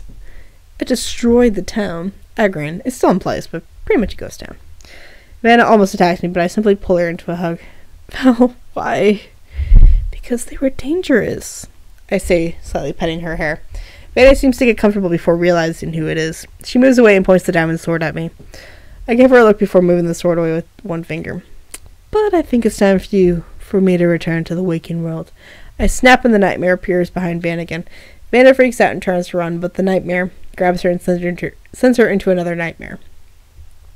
Give her a strong one, involving Sylvius in flames. The nightmare nods and I grin and return to the waking world and my house. As I'm settling in my far hidden house, a large explosion sends me crashing to the ground. This is where I start doing more stuff. Yeah, that is. So this is where one of my friends comes in, and I don't know if he's still around. I think he's busy right now. If he's listening to this, I apologize. This is chapter 19, a Capitan of a different sort. And you will see, I owe this guy a whole lot because he helped me through a couple math things, but I do no justice to him in this story. But he's awesome. Alright, chapter 19. I quickly grab my cane sword leaning against the ME system and pull my top hat on and run out the door. I look around and see through the fog of a black pavement type road the pile of iron blocks and smoke and fire coming from the pile. Pull the sword out slight and approach it. Slight. It's supposed to be slightly. Only to hear a cough and suddenly something or someone pops its head out from the wreckage and looks around. It quickly disengages itself from the wreckage and passes clothes down. I approach slowly, watching. I finally recognize it as him. Well, that didn't work. I'm not in Lorraine anymore. The man stays looking over the wreckage. I quickly run at him, unsheathing my sword. He hears me and quickly turns before falling back against the wreckage with my sword at his throat. Who are you? I state defensively. Whoa, hold on. I'm not armed. I'm not gonna hurt you. He states scared, looking at the thin, sharp sword against his throat. Answer my question. CJ! My name is CJ. I'm a captain of a ship in the port of Lorraine. Lorraine? Is that a town or town? No, it's a city. Doesn't matter. What are you doing here? I appear to have crashed my flying machine. He looked over his head at the wreckage. This is a normal vehicle from this realm. I narrowed my eyes at him and looked him over. See no obvious weaponry, and frankly, he looks like a bartender. I moved back and sheathed my cane sword. He stands up slowly. Where am I? Mianite. My what? Mianite. Land of magic and machinery. Magic? You mean the thing that doesn't exist? I glare at him before raising my hand and forming a fireball in midair. Magic exists. His eyes go wide and he's immediately looking at my hand for anything that could form that. What? How? Did you? Roll my eyes and whisk the fireball away before looking up. It's almost night. You should make a shelter. I turn around. What? Why? Monsters roam at night. Walk back towards my house. Wait, can I stay with you just for a night? Glance back at him, looking up and down. Fine. He runs after me and I open the door. He follows me into the house and his eyes goes, What? What is all this? He starts turning around looking at everything, even going up to the R's and Thumbcraft level. He eventually returns to the main floor, where I'm leaning against the wall. And that is when he seems to get the first good look at me. What's up with the get-up? You look like some kind of vampire or something. I grin, showing my fangs. You guessed correctly. I was really hoping he would run after that, but he just runs to me and looks at the things. Those aren't fake. That's, what, terrifying? That's awesome! What? Magic and science coexisting? I've written so many theories about it. How does it work? Can it be harnessed for powers? One better than the other? Do you have to drink blood every night? He keeps rambling on questions until I put a finger on his lips. Anyone ever tell you ask too many questions? He smiles sheepishly. Sorry. Roll my eyes and motion to the chest in my kitchen. Go get some food. You'll need it in this world. I'll get a bed for you to lay in. He wanders over to the kitchen. Hey, Miss Valkyrie. But everyone calls me Vana. Miss Vana, I was wondering, can I stay around here until I get the lay of the land? I won't bother you further after that, please? Sure. Well, why not? But I want that robe gone. Yes, ma'am. I grin as I look at the enemy system and make this Capitan CJ his bed. So, he used to say what, like, in a very dramatic way, and that's why I put it in there, like, twice. Yeah, he was the first person that joined me in the ominous woods. I think it was just by chance. And he did actually build some weird, I think he built the drug van from Breaking Bad with a road, and I was like, not happening. And so he got rid of it like 2 days later. It was interesting. Oh, and then we have 2 people that I loved. They were just cool to hang out with. And then, yeah, they didn't really come back. I don't know what happened to them. Chapter 20, An Unexpected Expansion. We are 13 chapters away from the end of the Chronicles reading I'm doing today. Alright, after giving up halfway through the night explaining everything to CJ, I just started throwing books at him and he quickly pored over them as I worked on my magic. By the time the sun started to rise, or from what the clock on the wall said, CJ was up and moving. I gave him tools to start, some diamond stuff since I wanted the stuff gone fast. He ran out the door talking to himself as I worked more on my magic. Soon I grew bored of botany and I had automated, so I went to the MA system, stepped back from it 6 blocks, and started digging a 2x3 hole in the floor boards. Before CJ could catch wind of the new expansion, I used some ethereal illusion blocks and blocked the entrance. Not a moment too soon when I hear another cacophony of sound outside. I glare and grab my cane sword again before walking out. CJ is still working on removing the road and seems to be humming something. I go to the back of my house and see a hipster-dressed black-haired boy laying on the stomach of a blonde man in a normal outfit is sitting there. Crown lays at my feet, and I look at the 2 of them. More intruders on my land? I starting to pull my sword out. Wait, whoa, no need for violence. Soon. Ugh. Sorry, we'll leave. I can't read right now. The blonde stated quickly, getting off his friend and helping him up before moving slowly towards me and picking up the crown. Apparently his, as he puts it on. Who are you 2? I'm Kitty King. The blonde states proudly, Dylan, which is short for Dylanator. The other mentions, dusting himself off and glaring back at Kitty King's head. Can we sit around here until we get our feet on the ground, please? I looked both of them over before rolling my eyes and sheathing my sword. Fine. Banner brow girl. Don't mess with the biome and we will be good. I turn away quickly and leave them to their own devices. I soon walk past where CJ is working, and he has dug up the entire road, the mess of iron blocks, and is working on basic house. Pass him my hammer that Bloody made for me a long time ago, and he starts to demolish the mountain my house is between. Move on to my own house and start to demolish to clear out the land underneath my house so it's perfectly the same level as the house above it. God, I can't read now. Okay. Then I start working on the far corner, making it into a closed-off room. Soon I get into the walls, extra dugout, and start placing down magic walls as well as liquid Ethereum. I see some glowing blocks in the ground, and I fix the walls with ravaged bricks before setting the carpenter's garage door to the holy stone grimstone and lapis block in the middle. I arrange the room in a way for the coffin is on the right side with the security chest to the left, and the armor stands lining the walls around the small room. I exit it and work towards the entrance as work on smoothing out the tiers. I have one major tier with a few steps down to a large cutout area for a garden. There is a simple cut platform to the right end of the room as I quickly take a flight up and out of my basement. I exit my house to see what's going on, and CJ is busy working on expanding the house. I see a tree house developing out back. CJ walks over to me. So, Vana, should we make a town? I wasn't planning on it, but maybe. I turn to leave back to my house. I'll start thinking of names, CJ states before running off. I roll my eyes and go into my new bedroom before teleporting to where my sister is sleeping. Watch for a bit before closing my eyes and going into the nightmare realm with her.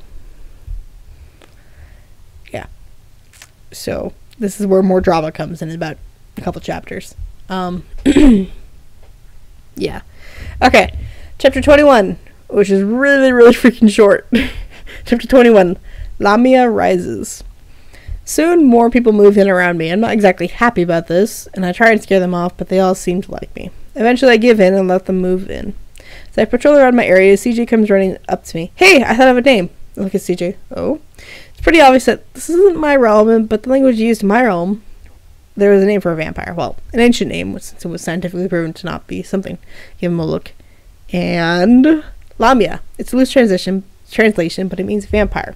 So you're pretty much a vampire safe haven. I stand there for a moment and think before grinning. I like the sound of it. Lamia it is. CJ runs off happy as I walk around a bit more, before finally setting up a small shack not too far outside of my house, bringing out my watch and typing /T new Lamia. As soon as the town is up, I start adding people to the town and mapping out the new town. I grin softly. Lamia legacy has begun. Oh god, I forgot about these chapters. Okay. Yeah. The next two chapters are something. I don't even know how to describe them. They're just something. Trying to make sure that both my streams are still going. I can't even tell if my Twitch stream is still going, but I assume Viber was listening to it earlier, so I assume it's still going.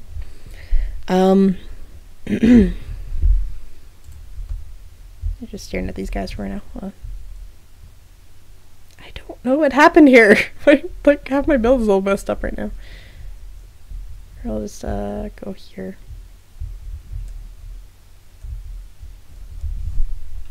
Alright. Chapter 22, Revenge. I'm quietly humming while working on the lower part of my house. My neighbors are all doing various things. The last I checked, Kitty King, Dylan, and CJ were all working on getting supplies. We're quickly clearing out areas carefully before I hear a familiar voice come through the earpiece. Vana? Come out of my hidden basement and tap the earpiece. Connor, is that you? Yeah, hey, heard you left. Sylvius, that's a shame. But hey, I found bloody Wow, okay, let me try that sentence again. Yeah, hey, heard you left Sylvius, that's a shame. But hey, I found Bloody's place and I'm still trusted to it. I'm gonna take some revenge, take his stuff. That's a bit extreme, I questioned, but he doesn't seem to hear. But okay. Before I do, though, do you have a mystical forest near you? I'm planning on joining your town. Alright, look at the watch on my wrist and see that it's nighttime. There's one not too far. Soon I see the blue hipster boy appear next to me. I flap my wings and take to the air, and I hear him follow. We head southeast, away from my town, and soon come across the forest. He grins. This is perfect. I'll start my plan. I nod. Good luck. It'll be perfect. Connor, are you sure you want to do this? I mean, he only did a smaller grief. It wasn't that crazy. He destroyed everything. Just keep in the laws of the realm. I see before flying back to my house. Connor had left about the same time Phantom did for a couple of months, but he didn't live as long as Phantom did, so that's why he's just now randomly appearing again. I love this chapter so much. It was such a good memory, and it was hilarious when it was actually happening. I didn't do any justice to it in this thing. Chapter 23, Revenge Bites Back. I yawned as I stretched, flying out from my basement. I had pulled an all-nighter, well, a few days, to work, and finished my basement. I put my items back into the ME system before a loud sound comes through from my earpiece. Vana! I sighed and tapped my earpiece, turning on my microphone. Yes, see? In Adventures, he started calling me Vana for no good reason. I still have no idea why he did that, but yeah. Yes, see? I say, trying not to groan at the mispronunciation. Remember Connor? Yeah? Well, he's destroyed Bloody's base. What? I feel magic surround me, and I feel the pull as I'm dragged to Z-Scourge. I'm in a base that looks like a lab, but it's in shambles. The reactor is leaking badly. Some of the machines are sparking. A lot of the stuff is gone. Walk around a bit. Bloody is trying to fix some machines, but he seems incredibly mad and sad. I didn't think he would go this crazy, I whisper. Bloody hears me and slams against the wall. His arm pushed up against my throat, almost choking me. You knew this was going to happen and you didn't stop him? I sheathe my cane sword and make the blade be level with his stomach. We are at a stalemate, looking at each other. You did grief his area, and he was still allowed in this area. Bloody, let her go. Z commands. Bloody growls and moves back, rolling his sleeves up. I sheathe my cane sword and rub my neck. Vana, you knew about this? He came to me a few days ago, saying he was going to take some stuff. I didn't think it would mount to all this. I wave my hand around it as I rub my throat a bit more. Z sighs and looks at Bloody. Let's go. We have some work to do. They turn to leave, and I grin, thinking of something. You know, you can at least take the stuff back by force. Or, there's another route. Fold my arms. What do you mean? Z raises a brow looking at me. Connor only trusts me now. I could pull some strings, get him to trust me in his house, and then he will go and get the house back. I give a slight grin towards them. Z looks back at Bloody, a hint of distrust on his face. Bloody nods at the idea. How long would it take? Depends. Yeah, how long would it take? Bloody asks, turning to me fully. Depends. Give us a tag look as well. Z interjects. Alright. Magic and ghouls may not appear at my house before going to my ME system, making the tag lock, which is a jar and a bone needle. I stick it in my belt just as my wrist vibrates. Look down. It's a message from Connor. I tap my earpiece. Here we go. I pull up the frequencies on my watch, and quickly move to my personal one before taking a shaky breath. Connor, dude, they are so mad at you. Do you like my work? You took a lot more than I thought you would. He destroyed what I love that destroyed what he loves. Dude, they are really, really mad at you. Well, I can't do anything. It was all within the realm rules. Focus my magic can appear next to him. He has a lot of chests outside of the Great Wood Tower that makes up his house. He grins at me and waves to all the chests. Is this all of it? No, there are more chests in my actual house. You were thorough. Yeah. He turns and heads into his house and the world rumbles a bit. Hold on, something's happening with the world. I'm going to pretend to be their friend and ask what's going on. Sounds awesome. I change frequencies really fast and head to the top of a hill, not too far away from him. What's going on, Vana? Bloody asks. He sounds a little calmer. Alright, all of your stuff is in the base and chests. I highly recommend giving the team with invisibility and a lot of free inventory space. Already working on that. How's the tag all coming? Almost have it. I'm going to convince him, and I'm making him a voodoo protection puppet. Let's track my pop up. Okay, sounds good. He's coming back out. I'll be in contact. I switch frequencies again. Dude, they are planning on cursing you. I can protect you. I'm good at making protection puppets. God, with Z leading them, it'll be a strong spell. Here, grab my tag lock and go make some. He turns away from me, and I take some hair from him really fast before focusing my magic and appearing at my house again. Quickly dropped down a floor to my basement level, where my witchery area is set up. Quickly grabbed my own protection puppet and fixed the clothing and whatnot to match his, but keep my hair on top of it. Tap off my microphone. Z, I know you're here. Always, sweetheart. To your left. Take the jar and toss it to him, and it flies a little bit before vanishing into thin air. Thanks. Pick up the modified poppet and teleport back to him, tapping my microphone back on. Okay, I have the poppet. I'm going to keep it on me because they might be looking for it. I show him the doll and he smiles. Perfect. We should move your base, dude. I agree. Here. Pulls up his watch and types fast. There. You can help me now. I have you trusted. And thanks for your help. You're really the only person I can trust on the server now. I smile and nod at him. There. Okay, I'm gonna go start building my next house. He flaps his wings and flies off quickly to the west. I discreetly switch frequencies. Is the team ready? Yeah, Z states. Send them to me and I'll break the chest. I feel more people surrounding me, and one passes me an imbued pick. I get used to the weight and quickly start breaking the chest. Within a few minutes, we have all the stuff back and more. Just as Connor appears again. What? Connor. You double-crossed me! I did the same thing you did to Bloody. Well, then I guess I really can't trust... I can really trust no one on here. Types something into his watch before taking off and flying away. Far away. He's gone. Got all the stuff back. Bloody cheers, suddenly happy. I grin and give the pickaxe back. I let the group tear apart the rest of the house and head back to my own house. No one is around, and I grin before going to my room and seeing Jiffy in there. Sad, but laying on a bed. Sit on top of my fake coffin and laugh. Oh, it's good to be able to be a manipulative self again. I miss it so much. Jiffy glances over at the laughing dark angel before curling into a tight ball and whining softly. So that did actually happen, and then Connor quit the server. I think he came back for a little bit, but then he just left again. Yeah, it was a very interesting thing. It was a very interesting day where, yeah, I was actually perfectly playing both sides, and yeah, sometimes that can be evil. There is another song fiction where it is a song I heard on the radio and I absolutely loved it. It's Let Me Go by shoot, who is the two singers?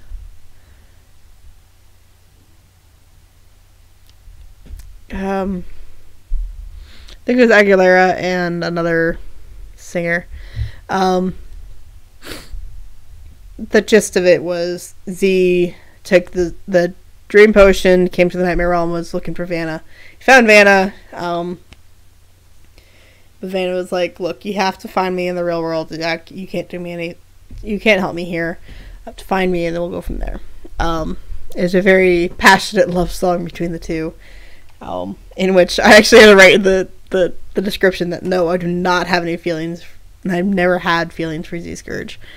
Z-Scourge was a dick. That's the nicest thing I can say. Yeah, and at the end of it, it's just Z-Scourge out of the dream dimension telling Bloody and Wolf that they need to find Vana in the real world. Again, that is the thing if you want to read it yourself.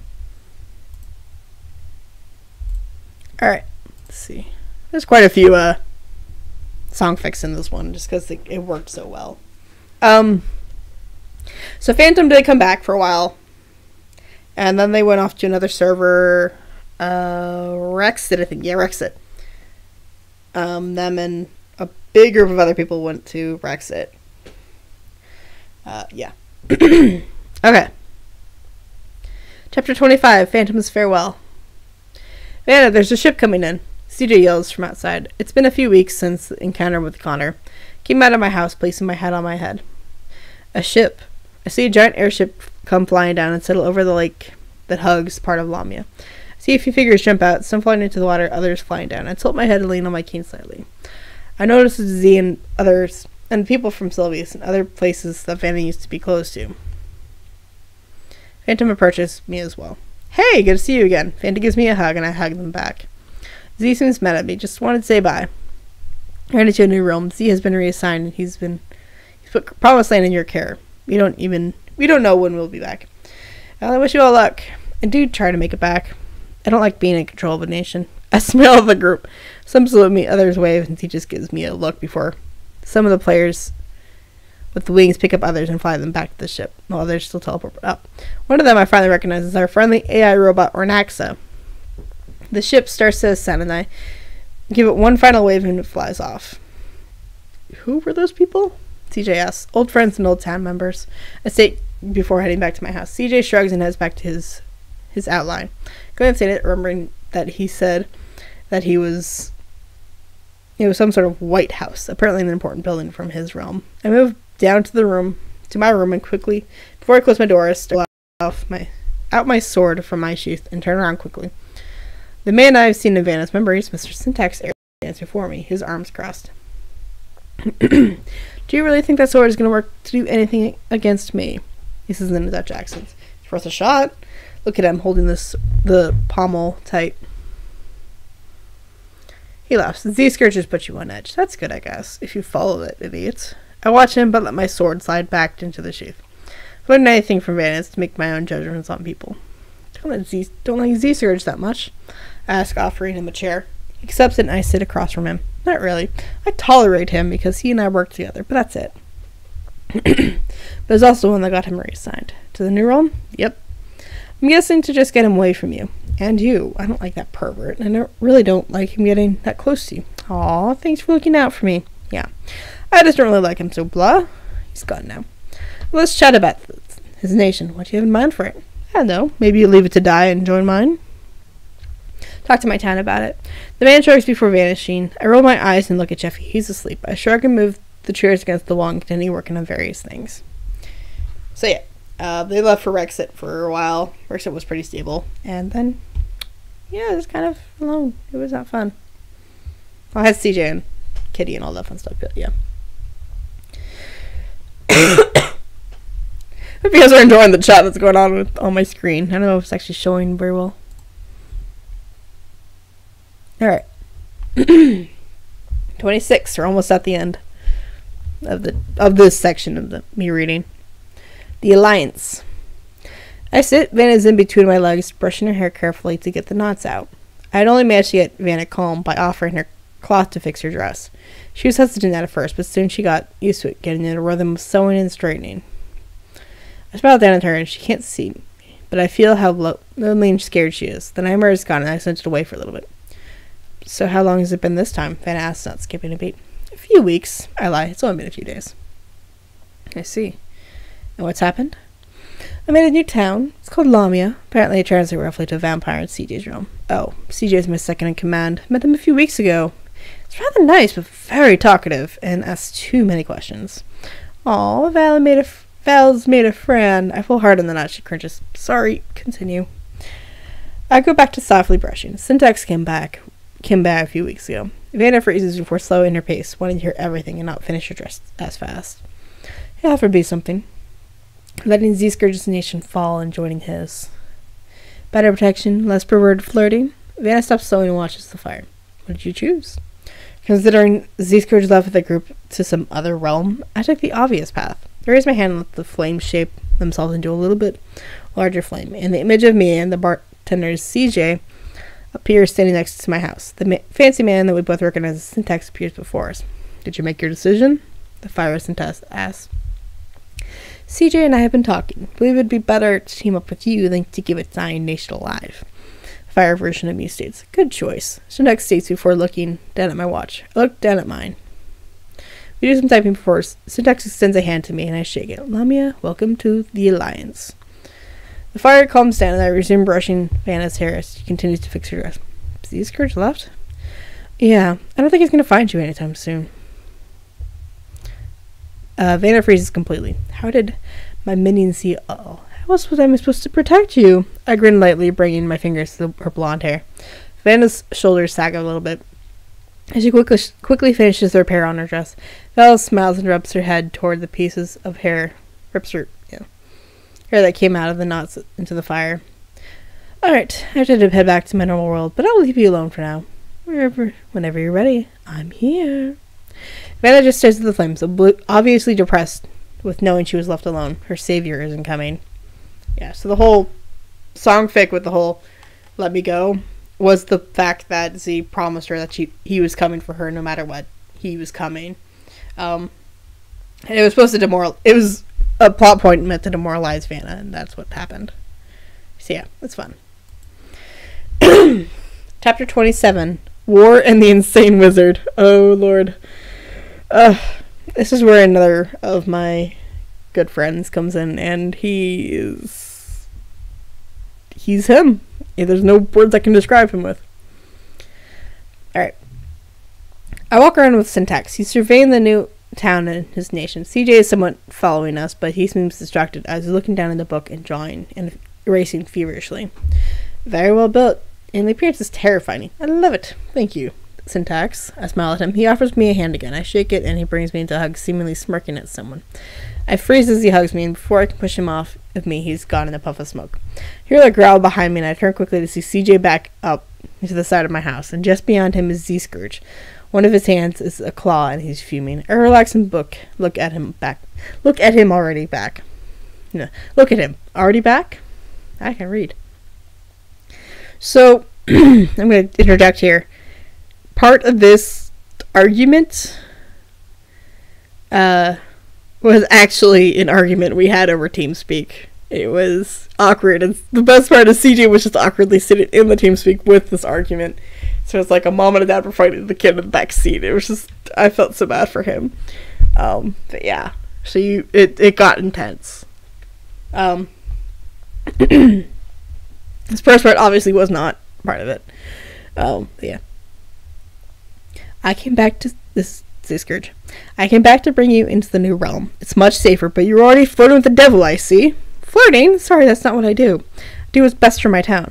Oh yeah, you've done so well with that in the past. Excuse me? I start getting angry. I don't want to get harassed anymore by your coworkers, so we moved. Yeah, and here's my issue.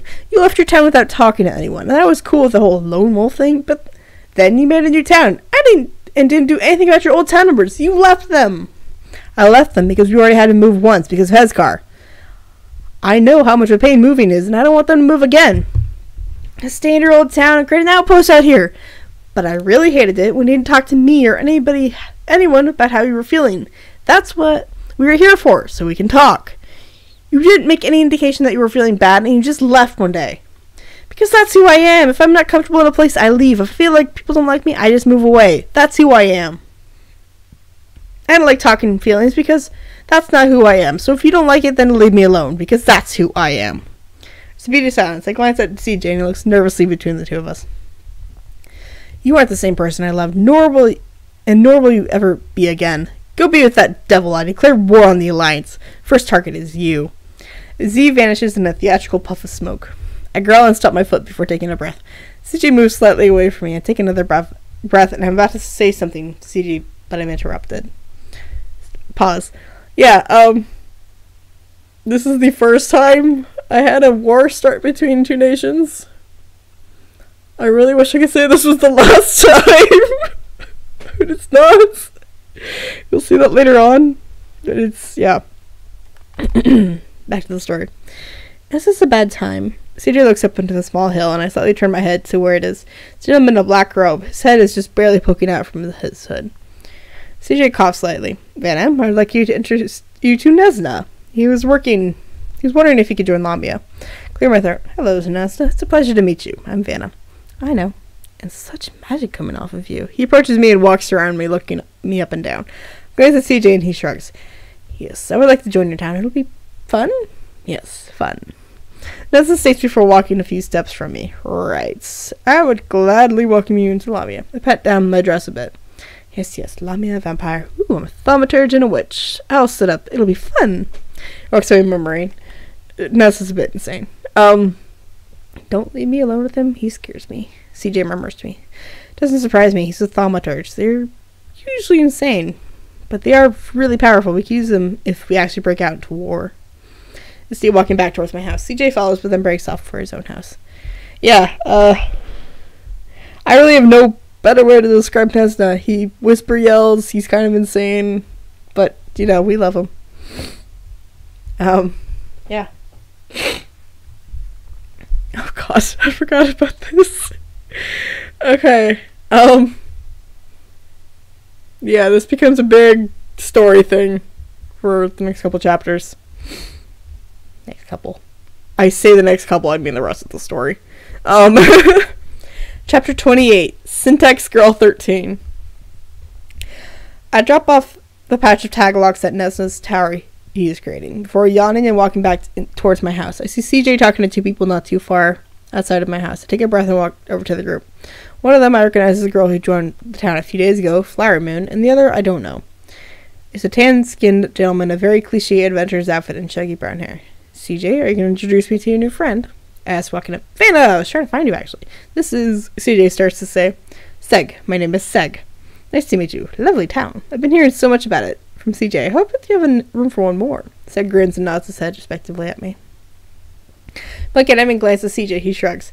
Yeah, we have room. Welcome, Seg. Thanks. I need to get some stuff for my my base, so I'll be back later. Flower has walked off at this point, and it's just me and CJ as Seg vanishes in green smoke. He likes you.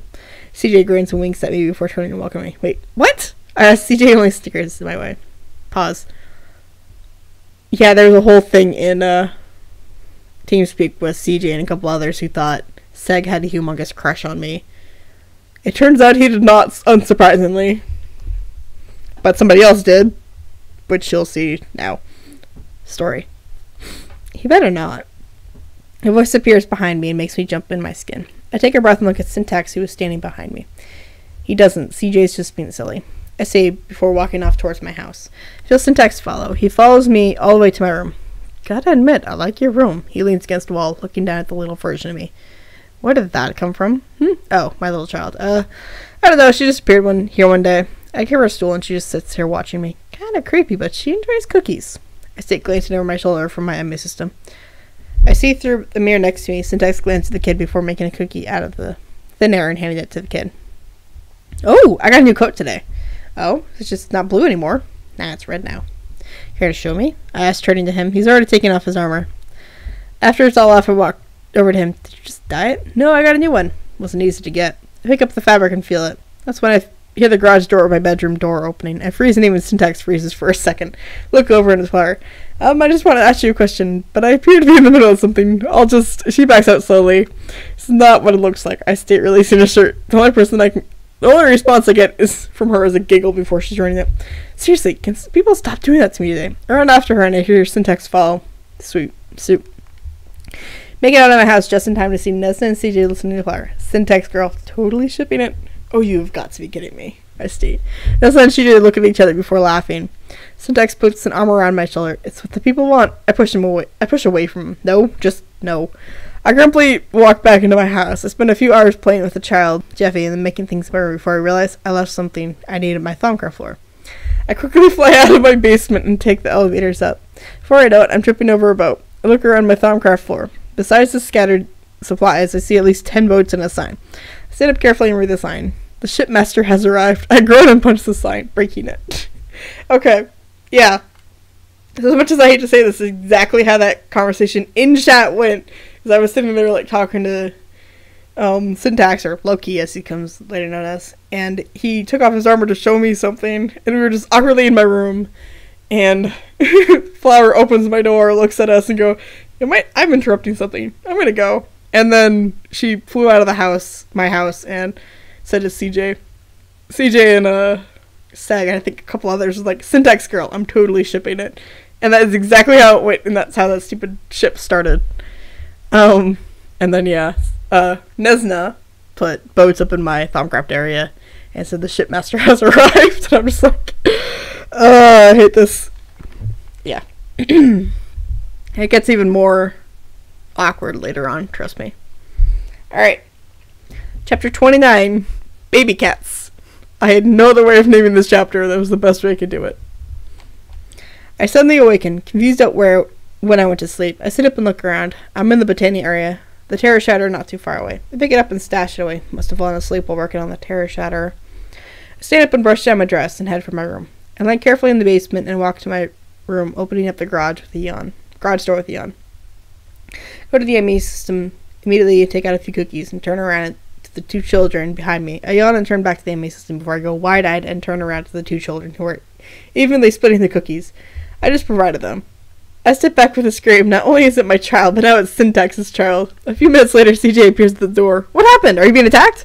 There are two of them! I point at the children. Yeah? Is that really why you're screaming about? I thought you were dying. CJ groans. No, but there was only one last time I was down here. Yeah, Syntax left him down here. He's too busy to take care of them. So he thought you would be a good mom. No, I'm a terrible mom. Why would you think that? I don't know. CJ shrugs before turning and leaving.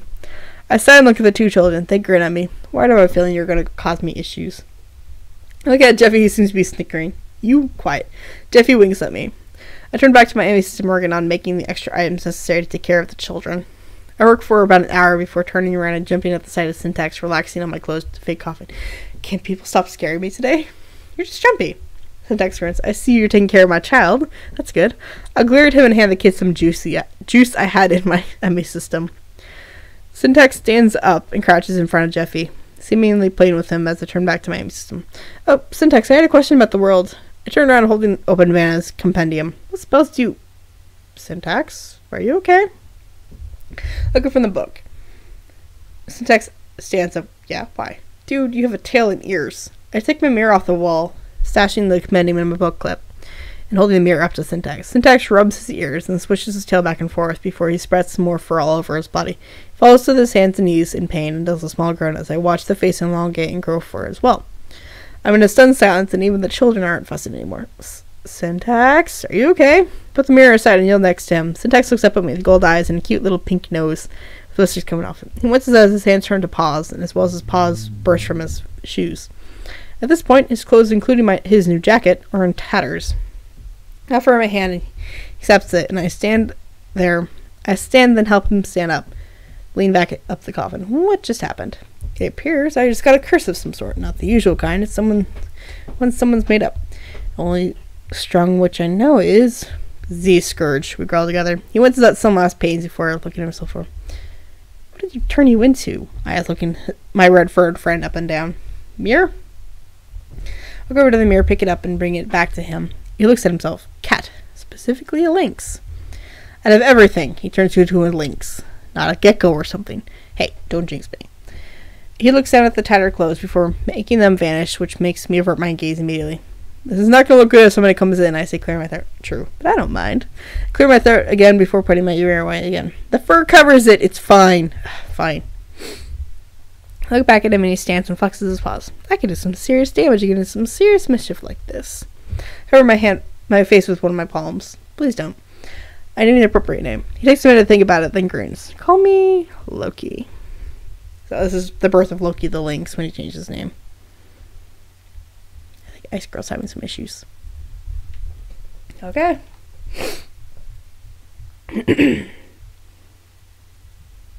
Alright. So we are 3 chapters from when I'm going to stop reading Chronicles, because I need my voice for tomorrow for work. But then we still have the 3 chapters of the new Lorekeeper's Logs to read. And I'll give you a brief synopsis of what happened in the prologue of Lorekeeper Logs. I'll give an explanation of Lorekeeper Logs after, or before. Okay, focus on the story at hand. Chapter 30, Kivich. I never actually figured out how to say his name, I just called him Keev. I fly out of my basement and land on the solid ground, yawning before looking around. I catch something just outside my windows and furrow my brow. It's something big and red. Move from my main part of my house to the botany area that has clear windows and look out. I immediately groan and walk out of my house towards the new addition to my town. The builder proudly standing there with his arms crossed, a smirk across his snout, his tail swishing back and forth. Loki, do I even want to know why you built a giant version of your head right next to my house? Stopping next to him. Tail curls around one of my ankles, so I can always watch you. That is incredibly creepy. You know that, right? He responds to me with a shrug before pushing me with his tail towards the head. Roll my eyes and follow him. Swing by my house near town. See, I have a lovely setup. Loki remarks, pushing open the hidden doors. Look up at the table to the left, and the long table just in front of us. I walk around and look at the setup. I notice a book on one of the longer tables in the corner, just underneath some shelves with some various items. Loki, do you have a diary in here? I was looking at Loki. Loki was looking at the table in the far corner before getting up at me bewildered. What? Oh, no, that's just my log. Why is there a tree in the middle of your head? I asked, motioning to the cherry tree I just noticed. You're the one that lives in such a dark, dull area. I need to spruce up my house. I give him a look for the tree pun. You have a bright red head in the middle of my dark biome. And CJ has a bright quartz white house. What's your point? I stopped myself. I guess there is no point. Fine. Enjoy your head. I need to go around and see what everyone was working on. Like he grins at me before I quickly move out of his house. Still creeped out by his new feline features. I head towards CJ's house and spark lightly. The house is pretty much all put together except the roof, but it's taken a lot of trips to another to get this much quartz. I walk up to the door and knock. Soon I'm greeted by CJ as he lets me in. Oh, hey, sorry. You have to come see this. He motions for me and quickly flies down the stairs. I start up my wings and follow him before stopping in my tracks at the size of the reactor in his basement. It's huge. I'm working on a lot of power source. I also need to borrow a look later to help install the alarm system if the reactor ever starts to melt down. Yeah, that would be good. I don't want anything happening to my town. CJ nods and continues to talk about all the things he's been working on. I heard a small outcropping and watch him, not really following along. Loki slinks in and watches as well next to me, his tail occasionally tickling my heels, till I step away from him. But as I do, some rocks around the area. Something rocks the area around us. CJ jolts in the air, and even Loki almost loses his balance. The only thing that saves me from falling over the edge is Loki's tail curling around my waist for a second. We all look at each other before we all take off out of the basement and hear a reverberating crash. I lead the two at the other side of my house towards the lake of Lamia. We stop for a fraction of a second to take in the rather large ship. I'll fly down and inspect the ship. It landed in a deeper part of the lake, but still a smaller part, and crashed. And the crash itself causes the earth to move away and the water to drain from the main lake to over here, allowing the ship to stay afloat somehow. Loki takes out his sword, and I prepare my cane sword. And CJ looks at the ship and how did this ship get into an inland lake? It's a pond, not a lake, but I don't know. Possibly something to do with that quake beforehand? Loki states. He starts walking around the ship looking for the captain. We hear wood planks breaking and prepare for a fight. A gentleman with black hair pops out of a self-made hole and immediately puts up his hands. Hey! Whoa. Hold on. I'm not here to hurt you. Just lost. Name, I demand, before Loki can say anything. Kaivich! Quickly states, somewhat scared. I watch him for a moment before putting my sword away and helping him out of the hole. He seems to appreciate the help.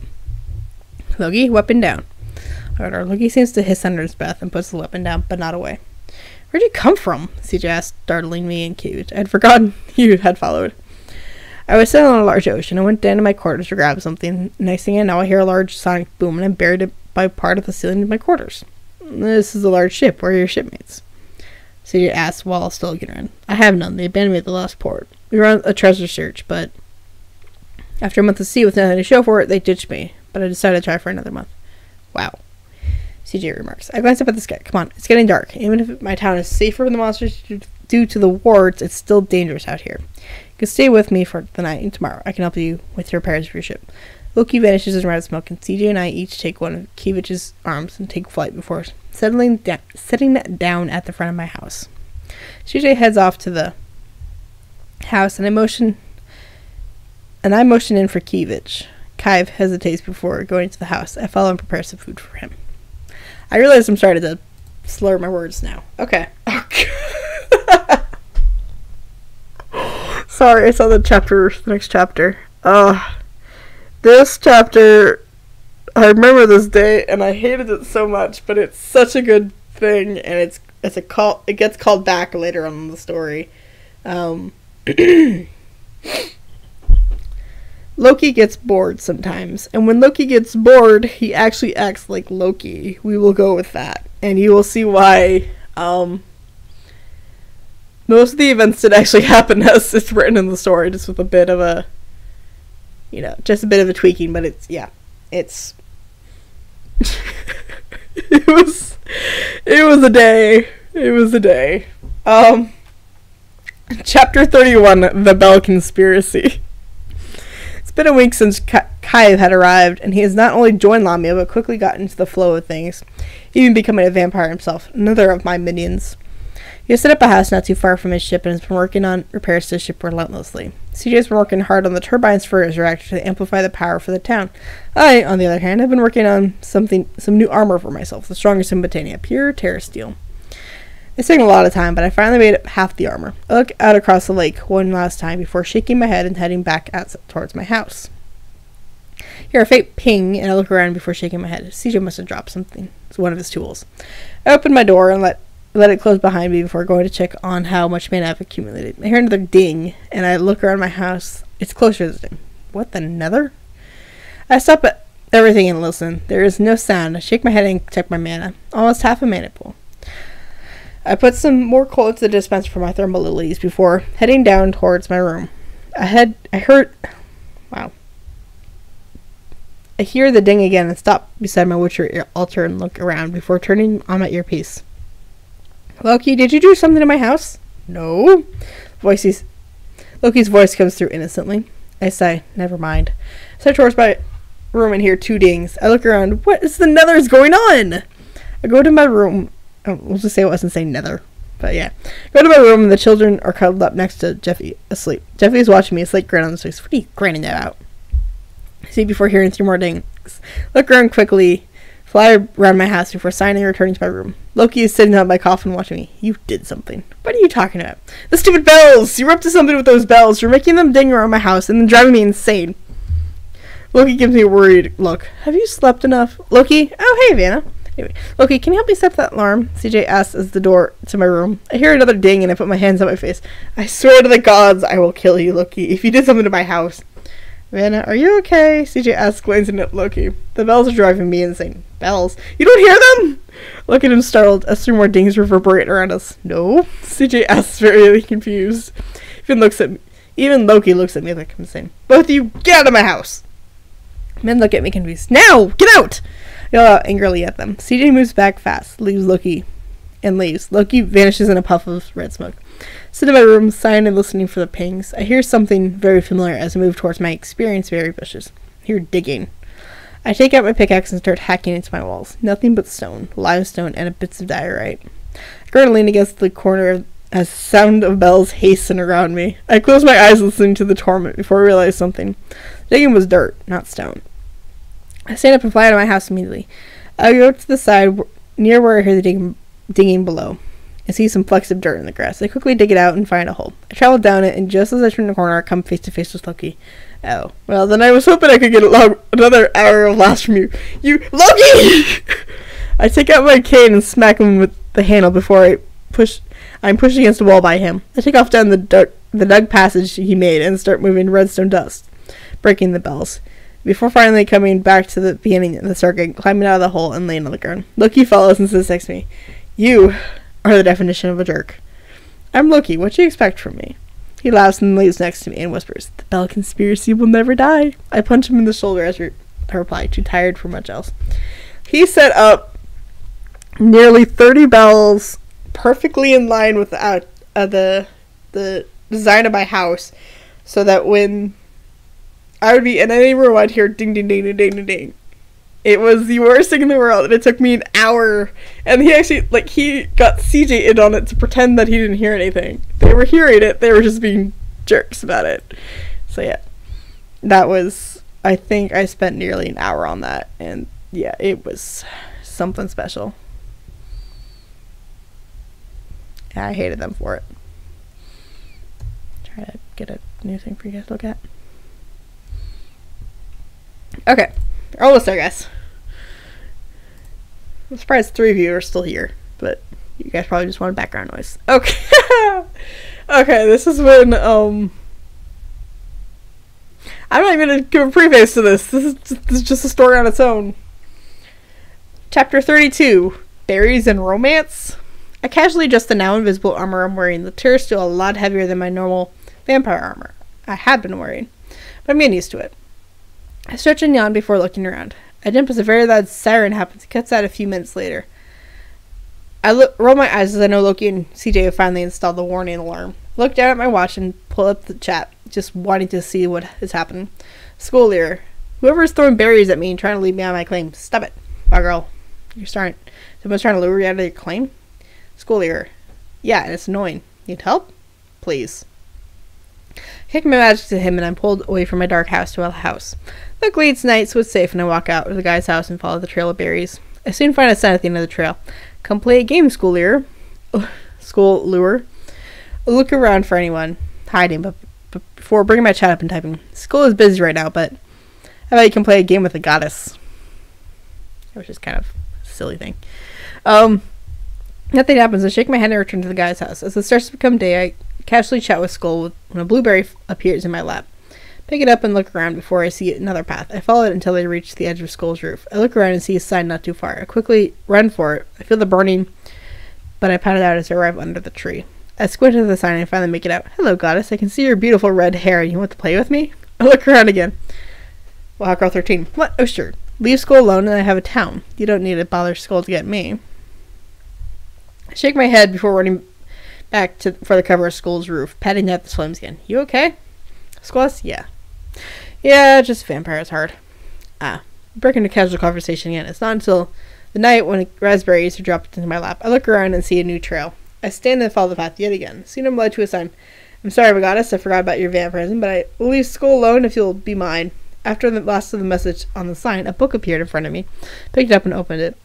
I only read coordinates. I pulled up my map and followed the coordinates until I finally come to a small minor temple looking thing. If you'll be mine, spin around twice. Don't worry, I can see. If you won't be mine, then I won't cry. Sign read. I'm about to read more when a diamond drops out of the sky and into my hand. Suddenly fireworks appear out of nowhere. I recognize them as achievement fireworks and I look at my chip. G-Best Master has earned the achievement diamonds to you. I start laughing and the man in the white cloak with a gold trim appears. Dang it! I would hope that would continue. I can't stop laughing, but I manage. Thanks for the diamond, but I don't think I'm going to be yours. But good game. I clear my throat to try to stop laughing, but I can't. Universe shrugs. Maybe next time, my goddess. He winks, bows, and vanishes. I sigh and still giggling as I teleport home. Yeah, so that was a very interesting time. There's a couple more signs in there, but I forgot to take pictures of them, so I couldn't remember what they were. But yeah, it was just hilarious that the achievement ruined that whole thing. And G-Bass is still a good friend of mine. I just haven't seen him in a while. Alright. This is the last chapter I'm reading from Chronicles this round. I don't know when the next time Storytime with Vana is going to be, but you're going to have to wait. And you're going to hate me because of the end of this chapter. Okay. Chapter 33. # Save Bacon. CJ, is there a reason you're chasing after a pig? I say watching CJ run after a pig through the upper levels of his White House. He's going to help me make a clone of myself. Get back here, Bacon! Stop embarrassing me! CJ ran after the pig, almost running into a wall. I rolled my eyes before taking out a carrot I put in my bags earlier and crouched down. The pig made CJ run into a wall before clapping over to me. I fed the pig the carrot and scratched behind the ear. That is how you get a pig, CJ. CJ shakes his head, rubbing his face. He walks over to the pig, throwing a golden lasso around the pig. Vanishes into magic before starting to head down to the stairs. Thanks, Vana. Watch him retreat before turning to leave a large court's house. Then I see Nez watching me carefully. What's all that commotion about?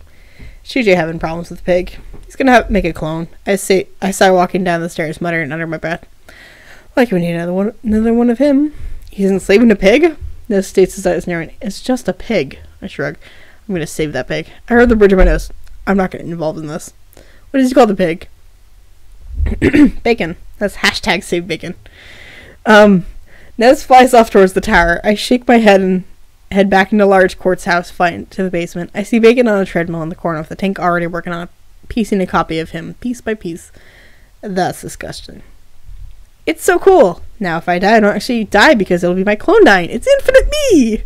CJ states excited as he works on the turbine not too far away. Yay! I say in a mock happy tone. Watch the pig for a little bit before watching the man work. I turn to leave before I feel my wrist vibrate.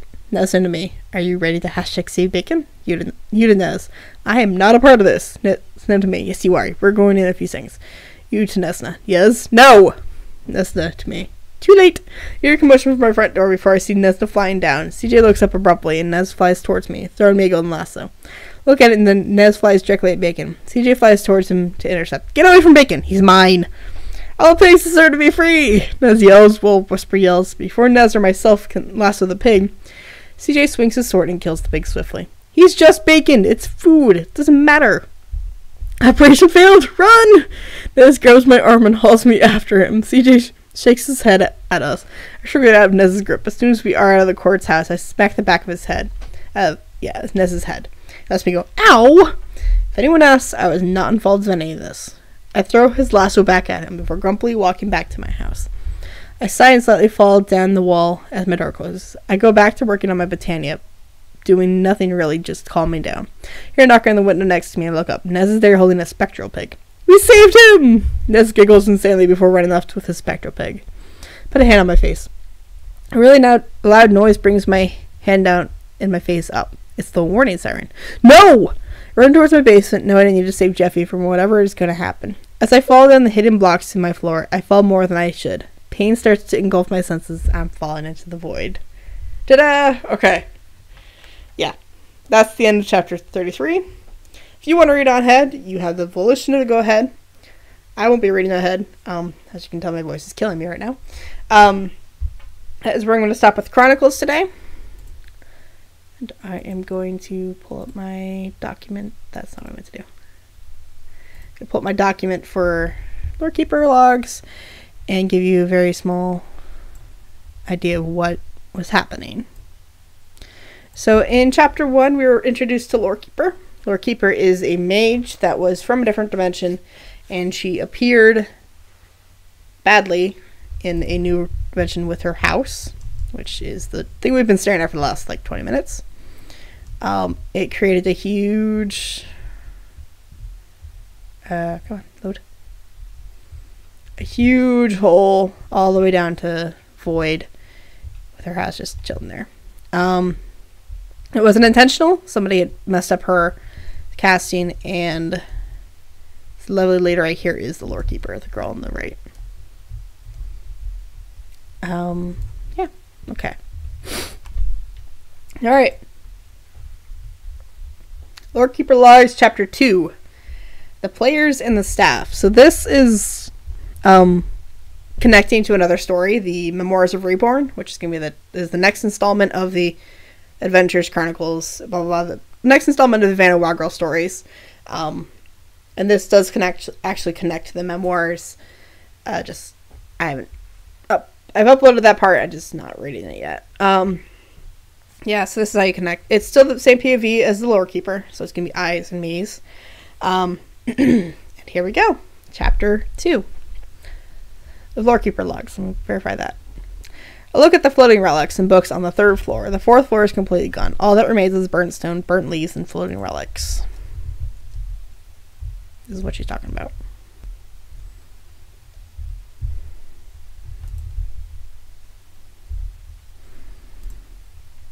Okay. Let a deep sigh and rub my healing wound through my brown robe. Trickle of magic perks to my right, and I look at the little floating rune. I used to explore a small sub-realm. I frowned and moved to it, picking up a maroon scarf and throwing it over my head. I reached out and touched it, feeling my magic swirl around me, and I appeared in a sub-realm. I would go to the sub-realm, aka the spawn realm, but I can't because it crashes me. Just imagine we're over there. Go back to the Lorekeeper.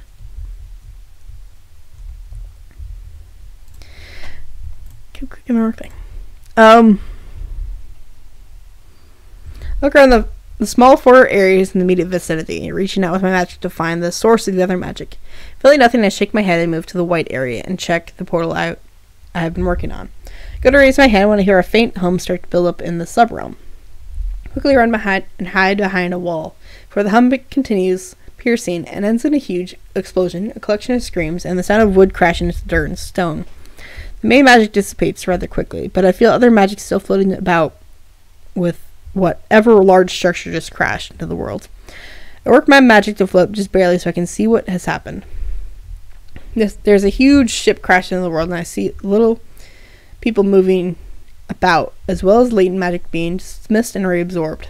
I close my hand and turning myself invisible as magic increases in one particular spot. Before funneling around a person, they disappear as others shout, "Vana!" I think a moment before moving to the portal and collecting my magic and finishing it. I fly up just in time for the first group to run towards the area. I can't continue my magic to keep me invisible as I watch them huddle around the well. I think it's over here, players. Man yells and more of the people from the ship, the players, run over and start jumping into the portal. Smile before I summon my magic and I touch a rune on my belt. I appear back at my first floor. I move the scarf off my hair and let it bundle around my neck. Players. If this darkness is as evil as I think, they might be able to help.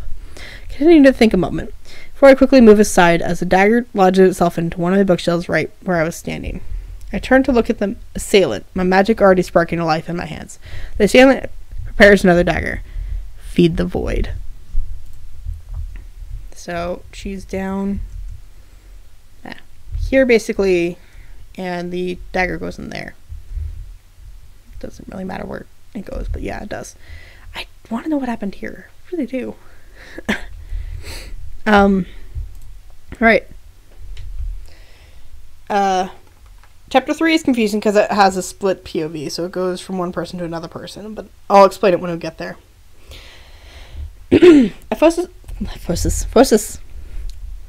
Chapter 3, Helvetia and the Twins. I focus my magic as I bring up the stones and quartz together into a floating platform just off my island. Narrow my focus is to create the bridge up to it. This is what she's talking about, this platform. Messenger stands to my left, with his arms folded against his black and red armor and tabard.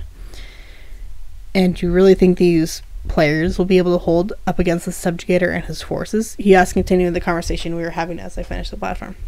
If everything you told me is true, then I hope so. I still don't have all the information, and that's why you're going to Helvetia with them. Sounds interesting. Let me go rile them up. Prepare yourself, my champion. As you say, Lorekeeper. He bows his head and steps back into my tower. So I focus my magic and appear in the sub-realm the players call their spawn realm. Bring up their chat and connect myself. Lorekeeper, players, it is time. Come to your spawn. I close my window and wait in the small house that the staff and the build team built for me. I only have to wait a few moments before I feel the first magic teleport, followed by the players running and flying over to the house. I wait for the most of them to appear before I start to talk again. Bring me to my home. From there you will go with my champion and recover information from the town for me. Are you ready? There's a cacophony of yeses and a couple of no's. So I guide them down a small staircase to a glowing portal and step through it. And the players follow. We appear on the newly built platform. Many run around and look around my tower. I walk over and meet the messenger as he stands on the far side of the small bridge. They are a lively bunch, he remarks to me. Yes, they definitely are. I whisper back before clearing my throat quite vocally. Players, this is my champion messenger. He and I are going to agree that Helvetia would be a good place for you all to start to find information on the subjugator. When you're ready, I'll meet you on the platform, messenger states before ascending the steps on the platform. The players quickly make their way over to him. Well, hopefully this will work.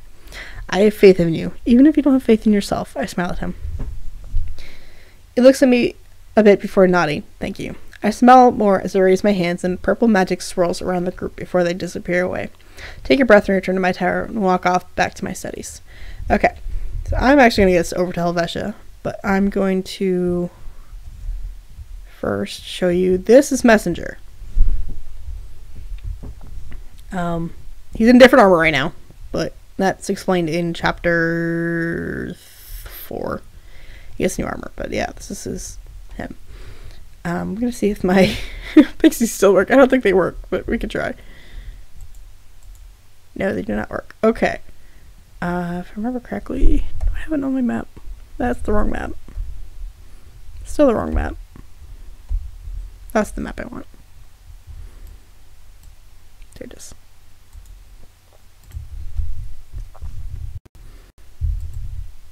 Alright.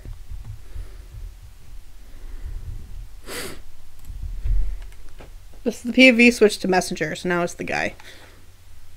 I appear with the group and they immediately run off. I smile softly at them, all behind my mask, and nod respectfully to the guard. He nods back and I walk past him into the small walled town. I raise my voice slightly. Players, let's start off at the pub.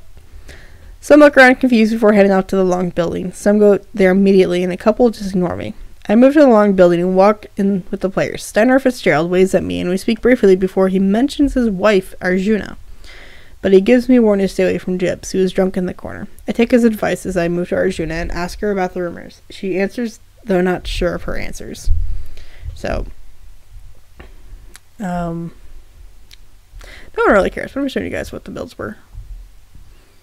We did actually do this one chapter. We did do this in the game. It ended about as well as anyone would think it was, and we crashed about 20 times in a row. It was kind of hilarious.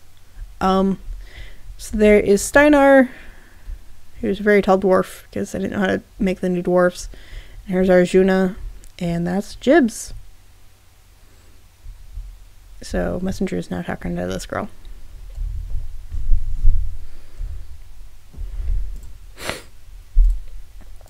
Okay. All I hear from my patrons is that some may have seen Mianite wandering around. Some are happy, others are not. Something about the God Wars. I think our library has a complete collection of books. Arjuna responds, Thank you, Arjuna. I bow my head to her and we depart at the bar, some of the players a little tipsy. We move to the large 2-story brick and green clay building. Walk up to the head librarian, who is at the desk, Demi Rizvan. She informs us that her son would know better, and she calls him over. Athi smiles and welcomes us to the town. I just realized how long of a chapter this book is. This specific chapter is, because it does actually involve the books I wrote in here. I'm going to walk into the wall a couple more times. There it is. There's Demi. And Athi's around here somewhere. I think maybe Athi might have disappeared. Yeah. On the wall. Yeah, Athi disappeared. No, don't I see him? Are you at the library again?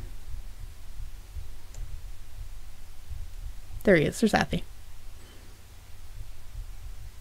He wanders. Okay. The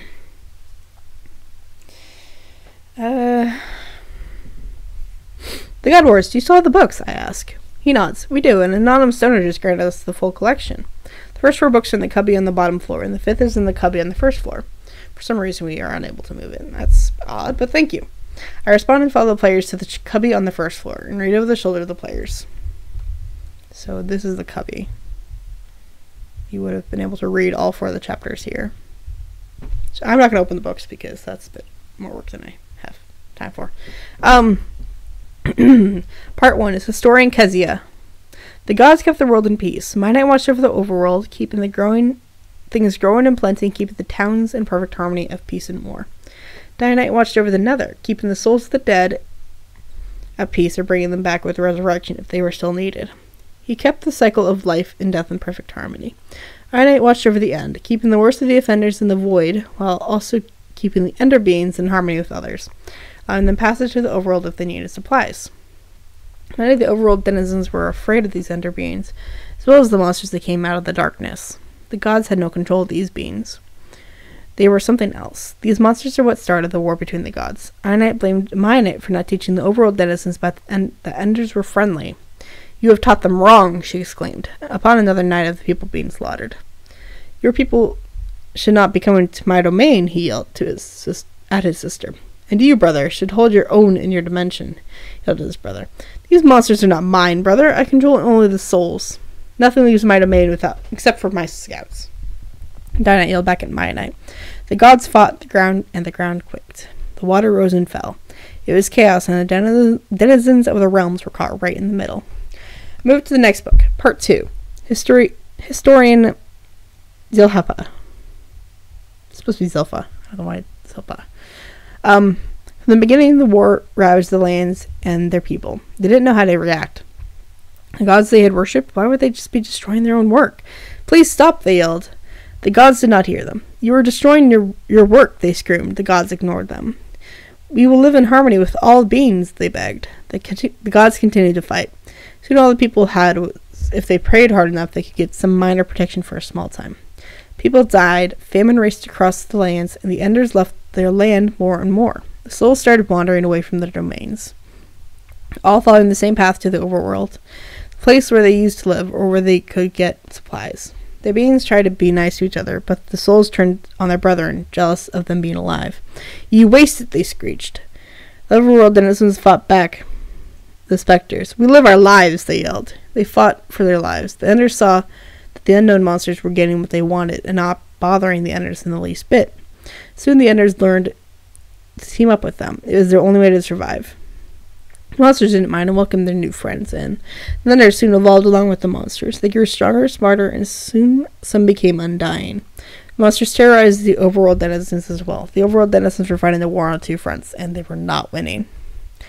I moved on to the next book, Fighting Deeply, Part 3, Historian Ezekiel.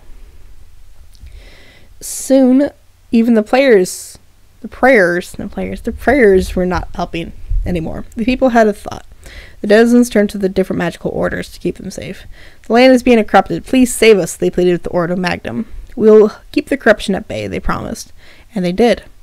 They kept the purple taint from consuming more land and kept the taint monsters back. Our land won't produce crops and our animals are dying. Please help us, they pleaded with the Sylvan. We will restore the land and get the animals breeding again, they promised, and they did. Their flowers purified the soil and made crops grow in plenty. The animals started breeding again, and the villagers were free to stop the famine. There was still one threat that they had to deal with. For that, they went to the Order of the Magi. The monsters, they are still ravaging our land. Please help us, they pleaded. We shall use our strongest spells and protect you, they promised, and they did. The spells scared off the monsters every night, and if they didn't scare them off, they were quickly dispatched with spells. The denizens were forever thankful and provided the magic wielders with whatever pay they wanted. The denizens of the overworld were safe from the dark beings. Spirits and monsters kept up their attacks, but the people were safe now. That's when Mianite finally saw the destruction her brothers and herself had caused. The world was in shambles. "We must stop. We are destroying everything," she pleaded with her brothers. The boys ignored him. Brothers. Not boys. The brothers ignored her as they clashed sword to battle axe. "Please, see reason. Our people are in need of us," she begged. The brothers still did not hear her, as Dynamite started to overpower Mianite. It was obvious they wouldn't stop until one was dead. "They must keep the balance," she yelled, and her magic flared up. "Now that's interesting. What did Mianite do?" I remarked before turning to the fourth book. Part 4. Historian Blaylock. Her magic blasted the brothers away, keeping them both at bay. "We started a war and accusations. We almost destroyed everything we worked for. This must stop," Mianite yelled. "He has intruded on my land," Mianite yelled. "He has sent his people to kill my denizens," Mianite accused. "It's our balance," Mianite proclaimed. "But I see now that we are out of balance. I must do the only thing to restore the balance in the only way I know how." Brothers knew what she was talking about. "But our realms need us," they both exclaimed. Mianite brought an Eye of Ender up to both brothers and showed them that their realms were in balance. "This is what they have done. Our denizens have found peace by themselves. We are the ones causing the lands to quake, the seas to rise, the taint to spread. We are the ones that need to come to peace, and I must be the one to do it," Mianite proclaimed. Her magic soared to life again, surrounding the brothers even more. "To keep our realms safe, I must lock you both away until you have calmed down." The brothers were sent to their own realm cores. Mianite's magic created a cage around them, impenetrable from any magic except hers. Mianite looked at the brothers, both pleading with her to release them, but she turned her backs on them. She looked down at the denizens of the world. "I'm sorry for our destruction. We'll leave you in peace," she whispered, but all could hear. From then on, she vanished. No one knows what happened to her. And then move up to the next spot. That's not the next spot.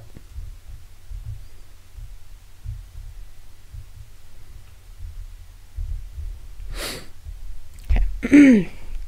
She locked her brothers away. That's interesting. But Arjuna said the patrons have seen Mianite. What happened to her? I ask aloud as I walk up the stairs to the final book. I silently read it. Part 5. Historian Iris. At first the denizens thought Mianite had been lying. The ground still quaked, the water still rose, but soon it all calmed. The aftershocks left the world. The gods had left the world to be ruled by them. The people were confused. The gods had fought over the world and now just suddenly leave it?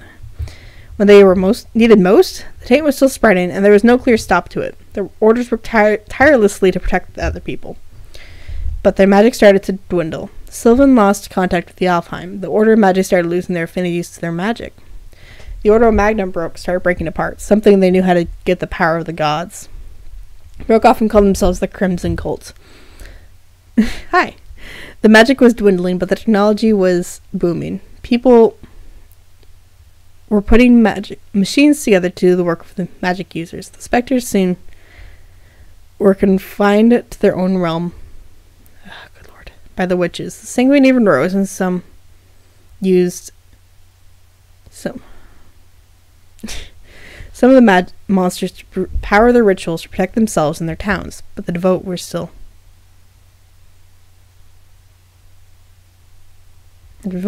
confused. Who were they to worship if the ones who worship were gone?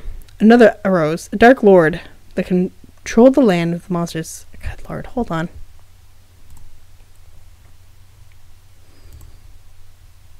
Hi, buddy.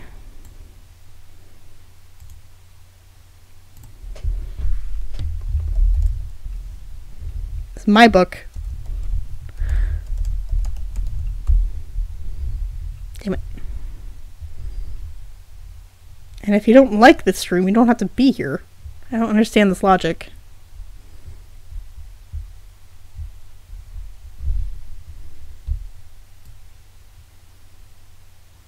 Sorry.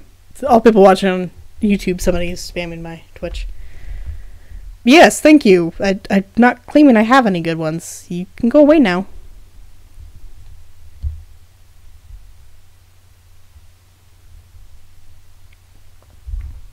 Good lord, hold on.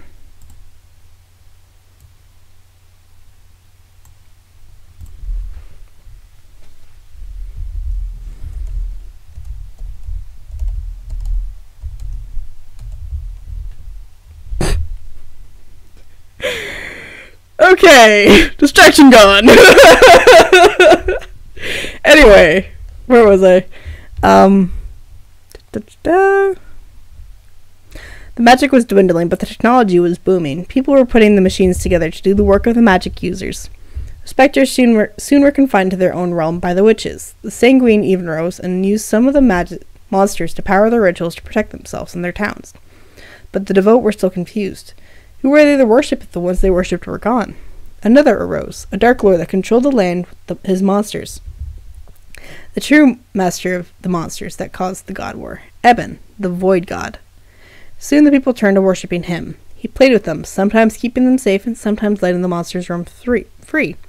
Especially was malevolent and began the blood moons. When all the monsters of all sorts were free to roam the land and destroy anything they pleased, it was a purge of sorts. And the denizens followed Eben for hundreds of years. Some still follow him. I shadow reading Eben's name. I repress any comment I have and look at the players.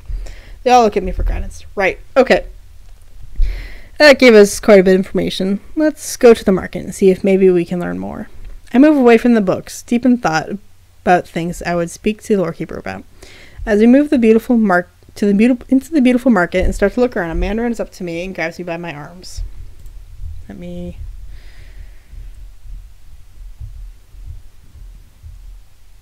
Apparently Crash will trying to get across the town. Lord.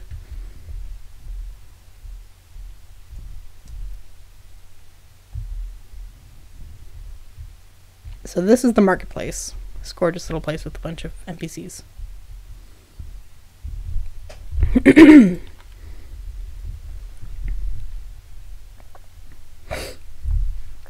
You're the adventurers they were talking about. They were thrown in jail. You need them. They know the path. They know who has her.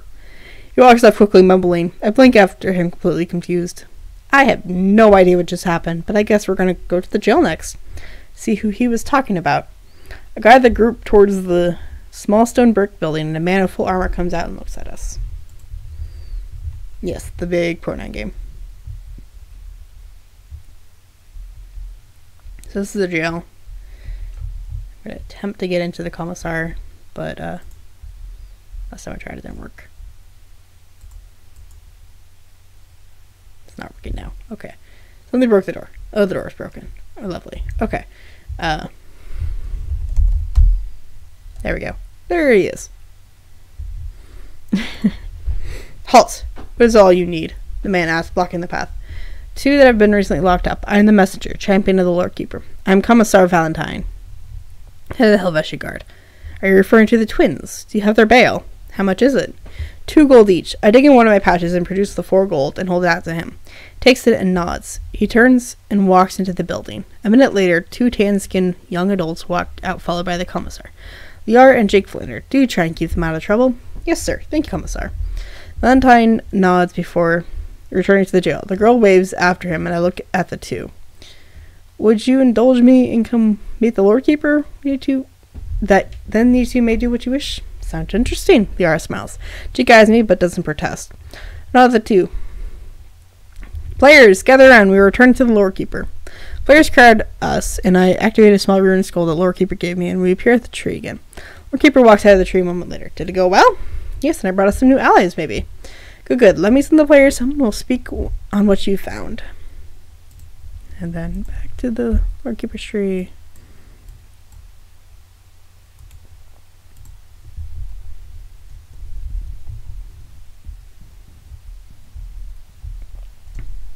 So no one's curious, but these 2 are Liara and Jake Flander. They're twins with 2 different color eyes. Don't ask me why. Somebody else made the skins. This is the 4 of them now.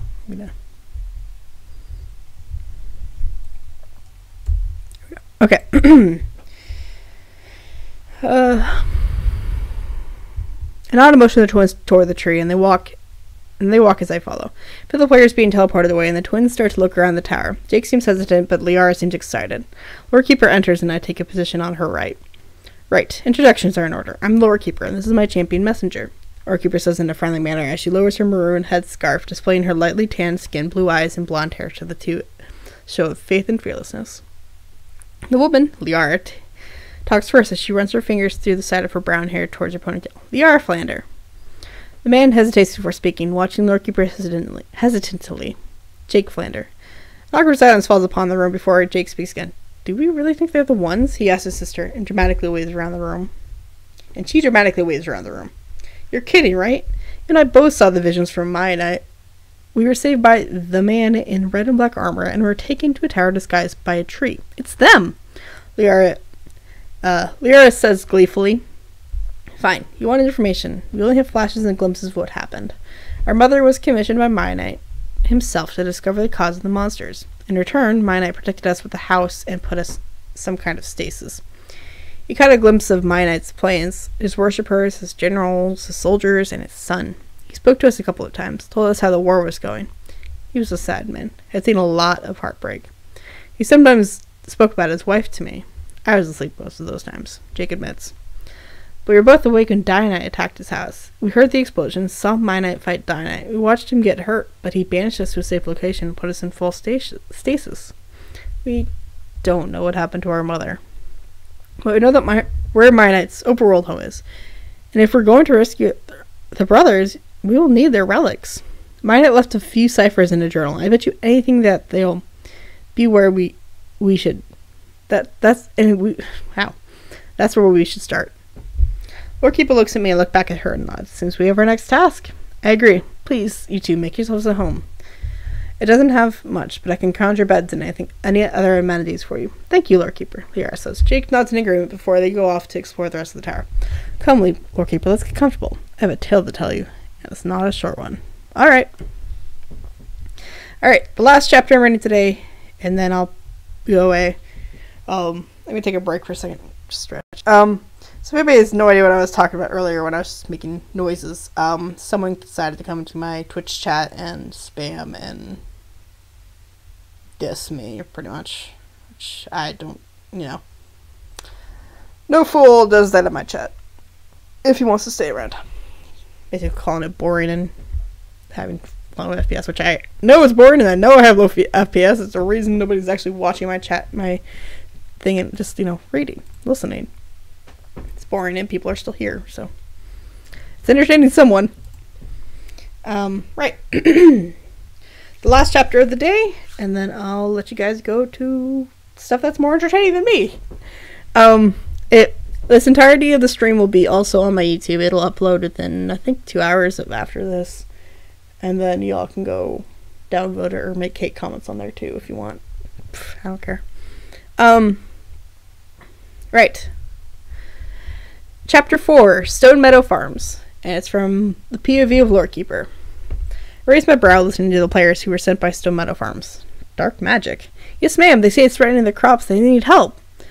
Alright, I'll click my things and aid them. Thank you for informing me. The players nod and head off back to the platform, to the ferry that offered aid. Take my elevator up to my 3rd floor, where Messenger adjusts his new shoulder piece before smoothing down the black and red tabard under the chest plate. It's much better. Messenger jumps and turns to me. You are much quieter than I thought it would be possible with all the jewelry you wear. I grin. They are charm jewels. Leave me alone. But the armor looks good on you. Your gal did wonderful. I smooth down his cloth cowl that hangs about around his neck. Why did you keep the tabard? Something has to remind me of where not to go. Makes sense, I guess. Anyway, Stone Meadow has asked for my aid to grow crops? He asked, confused. Nope, some dark magic is encroaching on the land. I'm gonna go subdue it. A small grin grows on his face. So, helping them grow crops? I gave him a look with a soft smile. Shut up, Messenger. Continue your studies. I should be back in a few days. Have the twins told you anything more about the Mianite's house? No, it's all the same information. Where are they? Evesha, collecting supplies and trying to help where they can. Alright, well, I'll be back soon then. I hold up my hands and my large charred book flies to me. And grows a little smaller. A couple more books fly to me, including an empty one. I put them all in my bag and work my maroon hood over my blonde hair. Of course, Lorekeeper. See you then. He states, his attitude moving to his strict posture again. I nod and summoning my magic and appeared just outside the fence of the large farm. The gray-haired elder walks over to me with a wolf, not too far behind him. The player said his name was Yozel and the wolf's name is Cray. Let me see. Sorry, back up. Server's not back up, so I can't show you the farm. I'll show it to you as soon as the server comes back up. You must be the Lorekeeper. I'm Uzil Sown Meadow, second generation to own this farm. He offers me a hand and I shake it. Lorekeeper, Magistrix. The players that you heard some darkness coming onto your land. He nods, yes, over this way. He lightly waits for me to follow him as he and Cray start to make it past a small potato and carrot farm towards a small stone mound. We used to have a mine here 40 years ago. It collapsed, taking my brother with it. We never had the tools to recover the body. My condolences. Thank you. I approach the stone and I quickly throw up a barrier as the tendril of darkness shoots at me. It bounces off and disappears with a small glow of purple. I throw my hands towards the hole and the barrier appears around it, keeping the darkness from encroaching anymore. Oh my, this is much worse than I thought it was. Please keep your family away from here just in case. What about the players? They hardly listen to Messenger or me when they will do what they do. What will it cost? Cost? Surely you aren't going to do this for free. How about you tell me everything you know about this world? Hardly seems fair. Knowledge for knowledge seems fair to me. See your point. Thank you, Lorekeeper. Of course. Izzo bows his head and walks on as I keep my eyes towards the thick-looking mist. A few tendrils flick towards the barrier, but retreat just as quickly. Make my spellbooks float in front of me while I give a little bit of magic to a journal that will record all my thoughts and immediately starts to write as I make observations and preparations. Soon I'm casting spell after spell towards the dark mist. I lose track of time while I'm focusing. Some players come and watch, intrigued. Others pass by without caring. They help around the farm. A few make in some new tech for the farm to help the crops grow stronger and faster. I lose track of time, and as soon as it's been a few days of constant spell casting and concentration. The Azilla messenger approached me, and the barrier that has been strengthened. I look pale and shake softly at all my work. Thank you for sending for me, Uzil. The messenger states, laying a hand on my shoulder. I tremble and clap slightly. Messenger catches me easily. Uzil picks up my books and hands them to me. She's done enough. I don't want her too weak in case subjugator attacks. Messenger picks me up bridal style and softly lays the books in my arms. I'm sorry. I couldn't banish it, but it won't move farther for a long time. I state weakly. Thank you very much for protecting my family, Lorekeeper. I told everything I know to Messenger, but please rest up. I nod softly, and Messenger bows his head before activating the magic that he's been training since joining with me, and we appear at my hidden private room, and he lays me carefully on the bed, taking the books with me. Rest up, Lorekeeper. The twins and I will finalize the plan. I should be helping, I mumble stubbornly. Sleep, Lorekeeper. We'll talk after you wake. Fine. I mumble before my eyes finally close to the darkness. Okay. So that's the end of the chapter 4 of Lorekeeper Logs.